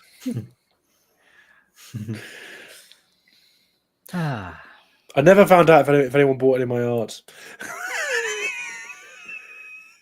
Roll. It'll go for loads now. Yeah, no, you're missing. Yeah. Yeah, there's a story behind it. A visionary lost before his time. Yeah.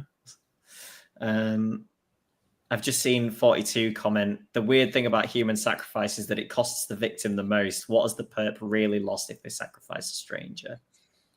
It's true. Yeah. Words we can live by. Words the vicar lived by, apparently. I was really happy with all those Bible verses that I picked out. Really happy with those. Oh. Yeah. I'm sure there'd be horror some and good religion Moss go ones. together so well. I'm sure there'd be. I'm sure there's got to be some good Moss Bible verses. Maybe. I'll find them for next time. Yeah, Google. Get on it. Comment. Yeah, with and your Arthur best Mason Moss. was the name of Yes. the character from Delta Green. So weird coincidence. And you said you almost played.